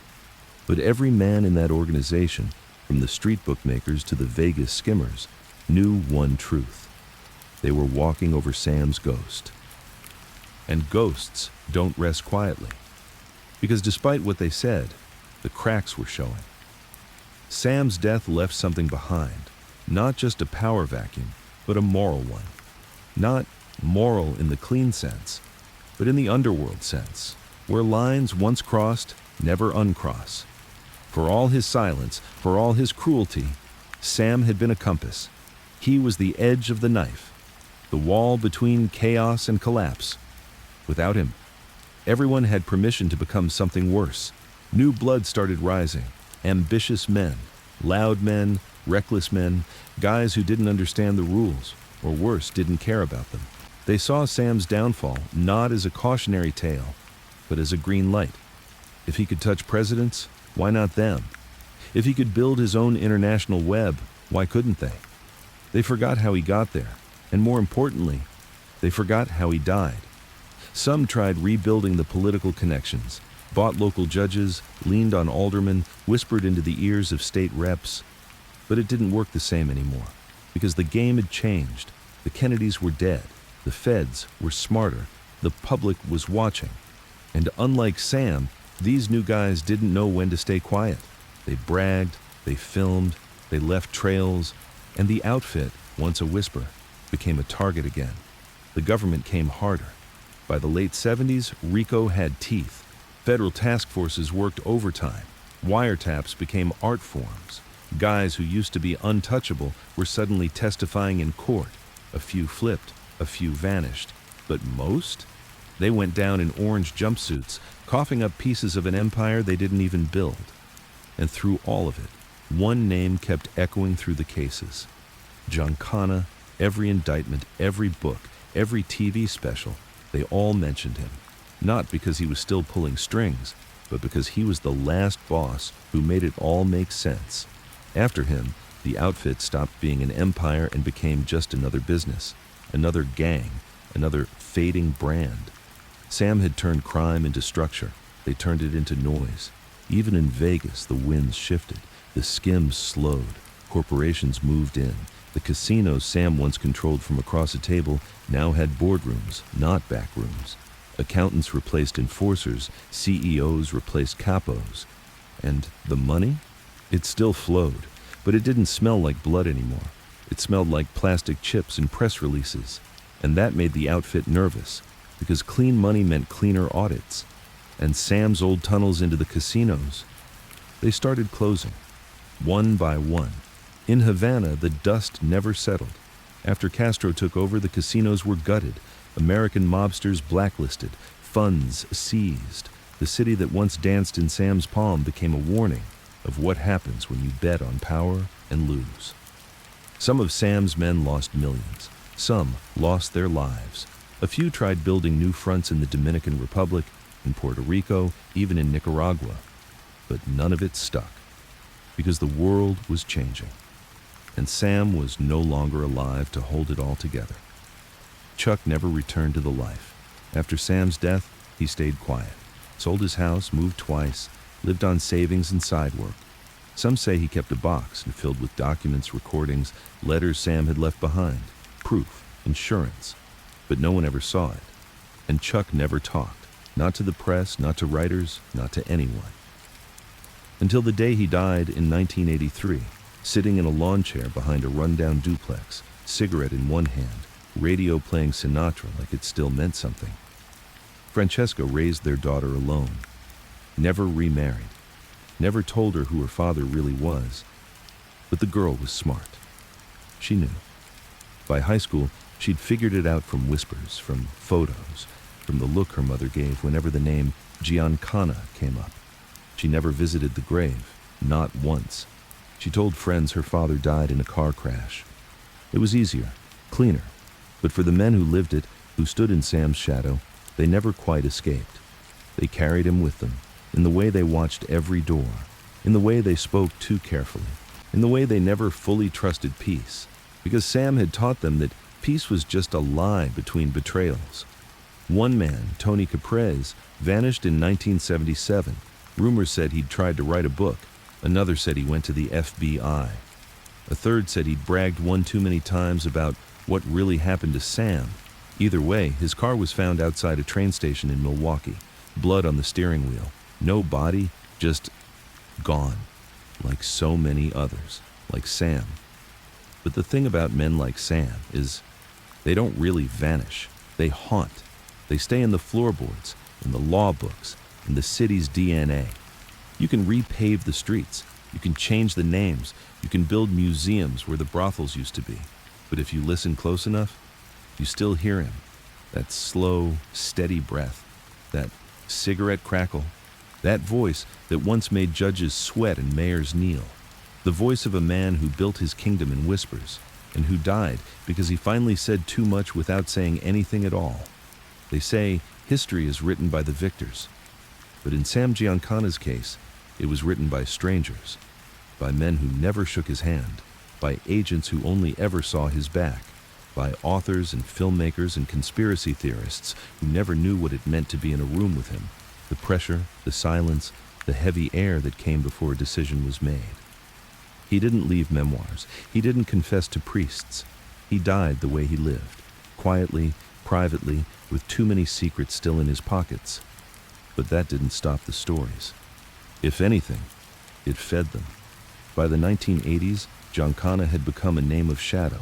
He showed up in documentaries, usually with black and white photos of him in court, squinting through sunglasses.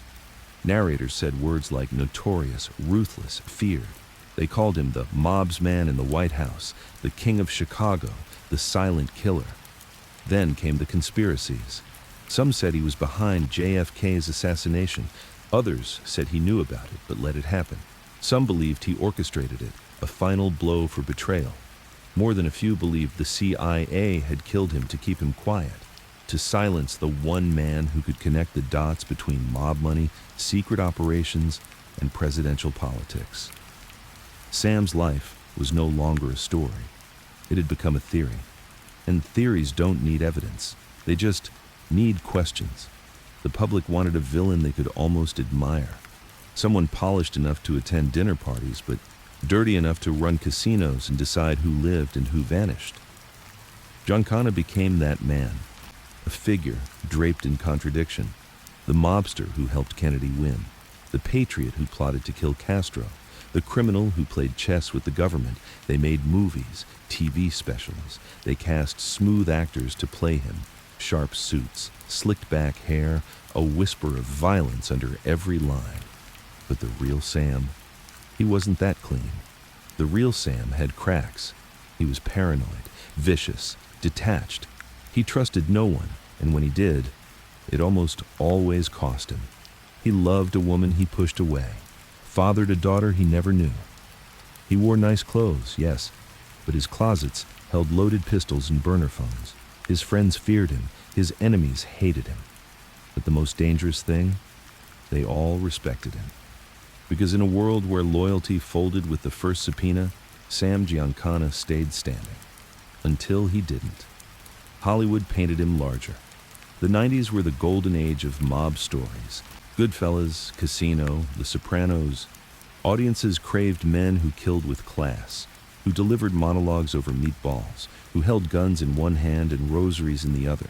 And Sam's story fit the mold too well. He was real, but just mysterious enough to feel fictional. He had friends in high places. He had enemies in every agency. He had dirt on men who later rewrote history in polished memoirs and presidential libraries. So, the storytellers filled in the blanks. They gave him thoughts he may never have had, lines he never spoke, affairs he never risked. They said he slept with Judith Campbell, JFK's mistress, that he was the real reason Jack broke off the affair. They said he threatened the CIA after they tried to back out of their Cuba deal. They said he had a file, a thick one, that held names and dates and details of every favor he ever did for the U.S. government, and that when he died, that file disappeared. No one knows where it went, if it ever existed. But the story persisted, because stories are harder to kill than people. The real legacy was fear inside the outfit. The name Giancana was rarely spoken after his death, not because he was forgotten, but because remembering him meant remembering what they'd done, how they let him rise, how they used him, how they cast him out, how they watched or helped and he was executed in his own kitchen. Some of the older guys, the ones who survived into the late 20th century, would shake their heads when his name came up. Mooney was something else, they'd say. Didn't trust nobody, not even himself. And then they'd go quiet, because saying too much, that was a Giancana trait too. A mobster's daughter. His daughter, Antoinette, Tony, broke the silence. She wrote a book in the 90s, Mafia Princess. It told her version of the story, the childhood, the secrets, the fear. The day she saw her father's name on the front page, the night he vanished from their lives, first emotionally, then physically. She painted him as a complicated man, a father who loved her in his own brutal, limited way, a husband who couldn't stay faithful, a man who wanted power more than peace. Her book caused a stir. The media loved it because it gave the public what it always wanted: humanity. The gangster wasn't just a ghost anymore. He was a man who kissed his daughter on the forehead before disappearing into a car that might be his last. But even Tony, for all her honesty, couldn't answer the biggest questions. She didn't know who killed him. She didn't know what secrets he took with him, because that was Sam's last lesson. No one gets the whole truth. The government's quiet apology. Years later, declassified documents confirmed what many suspected. Sam did work with the CIA at least 3 times. To plan the assassination of Fidel Castro, he was paid, he was protected, and then he was discarded. The files were vague, sanitized, but even in the cold language of bureaucracy, one thing was clear. Sam had been telling the truth all along, and when the government no longer needed him, they pretended they never knew him. Today, Sam lives in echoes. There's a street corner in Cicero where old men still sit and play cards, their voices low, their glances quick. They talk about the days when you could walk into a restaurant and feel the room tighten because he was there, when cops pulled over his car just to apologize for wasting his time, when Chicago's skyline seemed smaller because one man's reach felt taller. They remember the fear, the power, the myth. They remember how things changed after he died, how the money got messier, the politics got louder, the mob got stupid. Sam wasn't perfect. He was never a hero. But in a city where men came and went like weather, he left a mark. You can argue what he built. You can debate what he destroyed. But you can't deny he mattered, even now, especially now, because power doesn't just vanish.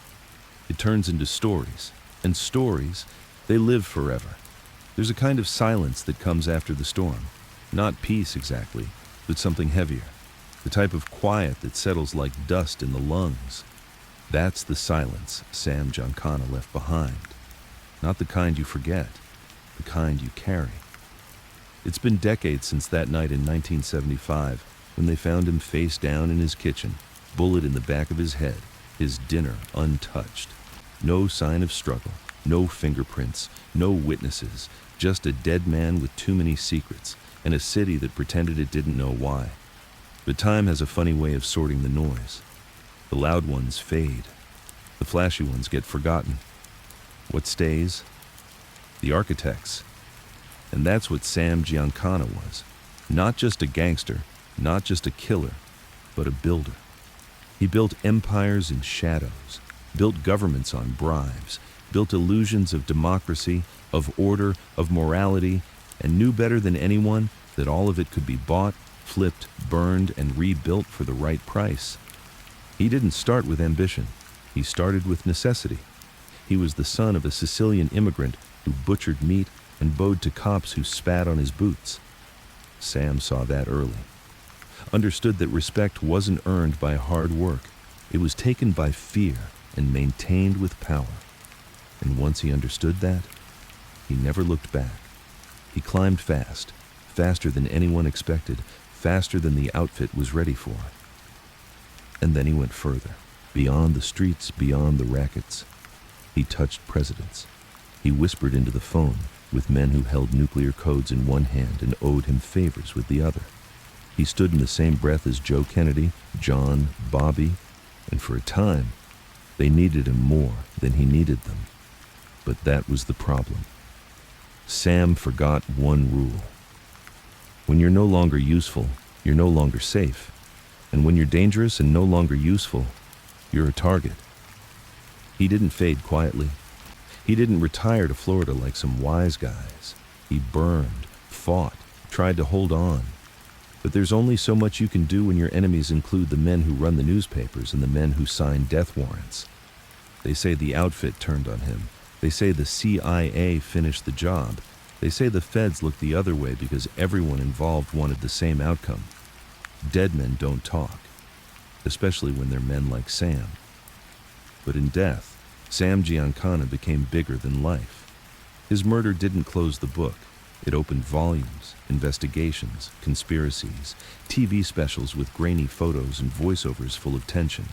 They all asked the same question: who really killed Sam Giancana? But maybe that's the wrong question. Maybe the better one is, why did so many people want him gone? And why did none of them feel safe until he was? Because Sam was never supposed to matter that much. He was a kid from Cicero, a driver, a numbers guy, a footnote, and yet he rose. Not by screaming, not by shooting first, but by knowing everything: who owed what, who feared whom, who slept where, who broke the rules when no one was watching. Sam was dangerous not because he had power, but because he understood it. Legacy doesn't always leave statues. Sometimes it leaves stories. And Sam's story still walks the streets of Chicago. Old-timers still lean across bar counters and say, Mooney would have never let this city get this sloppy. Young gangsters still whisper his name like a curse or a prayer, depending on what they're trying to survive. Even cops, the older ones, still nod quietly when his name comes up, like they're remembering something they never put in their reports. Because everyone, no matter what side they stood on, understood one thing. When Sam Giancana ran Chicago, you knew who was in charge. He didn't do it with public executions. He did it with presence. Walk into a room, and the temperature dropped. Speak too much, and his eyes would flatten. Talk against him, and your friends would start avoiding you, because they knew something you didn't. That you were already gone. You just hadn't figured it out yet. But power like that doesn't survive in the spotlight. And when he made the mistake of thinking it could, when he started helping elect presidents, meddling in Cuba, working with alphabet agencies, he broke the only rule he ever truly believed in. Power survives in silence. They said he stopped being one of us, that he got too big, that he started believing he was untouchable. Maybe that's true. But what they never admit is that they followed him there. They spent his money. They enjoyed his protections. They obeyed when he gave the orders. Then, when the lights got too hot, they left him in the kitchen, alone, and watched the smoke rise. His death wasn't just a murder. It was a message. To every man who thought about crossing that invisible line between kingmaker and king. To every boss who dreamed of sitting at a table with senators instead of capos. Stay in your lane. And yet, Sam was the blueprint. Even after his fall, every man who followed him tried to wear the same shoes, to run the outfit with the same fear, the same calculation. But they always fell short, because what Sam had wasn't something you could fake. It came from a lifetime of watching, learning, suffering, and waiting. He once said, "I'm not afraid of dying. I'm afraid of being forgotten." But he was wrong. He's remembered, not always kindly, not always clearly, but deeply. In the cracks of the city, in the archives, in the questions no one can quite answer. He's remembered in the way power shifts when no one's looking. Because if Sam taught Chicago anything, it's that the most dangerous man in the room isn't the one who talks the loudest. It's the one who talks last. What remains? No monuments, no buildings with his name, no grandchildren taking up the family business, just whispers, just warnings. And that same quiet kitchen, still standing, where they silenced him, and where history began writing him into something he never asked to be. A ghost, a cautionary tale, a legend. He didn't leave instructions, he didn't leave apologies. He left a blueprint for ambition and a warning label stamped in blood. You can build an empire from fear. But once they stopped fearing you, all that's left is the silence. There's something about Chicago in the winter that makes you remember ghosts. The way the wind whistles down the alleys. The way the snow buries the corners where secrets were once whispered. The way people look down when they walk, like they're trying to avoid stepping on memory. Years have passed since Sam Giancana died, decades even, and yet you can still feel him in the bones of the city, not in the headlines, not in the museums, but in the quiet corners, the back booths, the cracked phone lines, in the way people speak when they don't say his name, in the silence between certain questions. That's where Sam lives now, not as a man, not even as a myth, but as a presence. His house still stands in Oak Park, number 1147, South Winona Avenue. Modest brick, nothing flashy. People drive by sometimes, just to look. They slow down, lower the radio, some take pictures, some cross themselves. The kitchen window is still there, the one he looked out of when he knew death was coming. The place where he was found face down, bleeding into his unfinished dinner. They say the owners don't like questions. Can you blame them?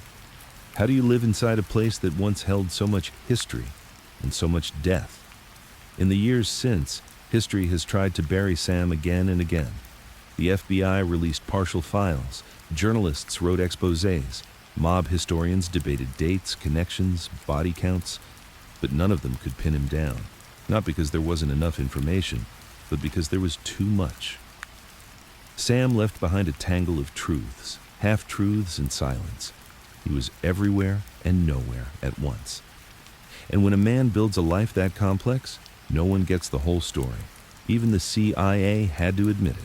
In the 2007 declassification wave, a small memo surfaced, dated 1960. Subject: Operation Mongoose, the secret U.S. effort to remove Fidel Castro. There it was, buried in black ink and redactions. Cooperation secured through intermediary. Organized crime connection, G. That G was Giancana. Even in government records, they couldn't bring themselves to write his full name. Too dangerous, even now. Too tied to other names. Names they still protect. The movies still use him. Sometimes he's a villain, sometimes a shadow in the background. Once in a while they make him a hero. The gangster who stood up to Washington, who played their own dirty game better than they did. That's the thing about fiction. It lets you choose the version of the man that suits your mood. But the real Sam, he didn't care how you remembered him. He only cared that you did. His daughter, Toni, spent years trying to set the record straight. After Mafia Princess, she gave interviews, sat for documentaries, challenged the official story. She never said who killed him, not because she didn't know, but because she understood the truth was heavier than proof. If she named names, people would want more. If she stayed silent, they'd fill the gaps with fantasy. So she gave them just enough. Enough to keep his legend alive. Enough to protect herself. Enough to make sure no one forgot that her father was someone. Someone important, someone powerful, someone dangerous. But legends come with weight. And in some ways, that weight passed on to his bloodline. There were cousins, nephews, family friends, all of them haunted by the name. Some used it, some hid from it. A few tried to build something out of it, write books, launch podcasts, tell the real story. But what is the real story when your history is built on whispers and murders? When every truth you speak could turn out to be someone else's lie? The outfit, as it once was, is long gone. Ayupa held things down for a time until the feds got him too. One by one, the old bosses fell. RICO laws changed everything. Surveillance tightened. Flipping witnesses became routine. Mobsters stopped being gods and started being footnotes. Today's gangs aren't like Sam's era. No structure, no codes, no omerta, just greed and chaos. But ask any of them, the new blood, the street dealers, the shot callers, and they'll still nod when you say Giancana. Maybe they don't know the details, but they know the weight of the name. And maybe that's all legacy really is. Not buildings, not biographies, but weight. A kind of pressure left behind, even when you're long gone. A sense that you moved something inside the world that can't be undone. They say he died alone. But maybe that's not the whole truth either. Because a man like Sam doesn't really die in one moment. He dies in pieces. He dies when the last man who fears him forgets why. He dies when the last favor he called in no longer holds. He dies when the silence he built finally swallows the stories it was meant to protect. But the final piece? That's still hanging. Because Sam Giancana, for all his crimes, for all his sins, left behind something most men never get, a shadow that still moves. Go to Cicero today. Find a bar that's been around long enough. Sit in the corner. Order a whiskey neat. If you listen carefully, if you really listen, you might hear it. Someone mentioning a name in a hushed voice, a story told secondhand, a laugh that trails off too quickly. That's not nostalgia, that's respect. Fear, too. But mostly, respect. Because Sam didn't just rule with violence, he ruled with presence. He never wrote laws, but his rules were known. Never lie to him, never cross him, and never mistake kindness for weakness. He smiled, yes, but only to make you guess what he was thinking. He helped you, sure, but only if it meant you owed him more than you realized. And when you forgot how you got where you were, he reminded you, with silence, with exile, or with a bullet in your own kitchen. In the end, history will keep trying to summarize him. Chicago mob boss, CIA collaborator, political fixer, but every title feels too small, because Sam Giancana was all of those things, and none of them. He was the man behind the curtain and the man pulling the strings. He was the quiet voice that made louder men flinch. And he was the body that proved what happens when you stop whispering and start taking too much credit. So, what's left? An unmarked trail, a daughter's memory, a city that still flinches when it hears footsteps behind it, and a generation of men who learned that power doesn't come from shouting. It comes from knowing when to say nothing at all.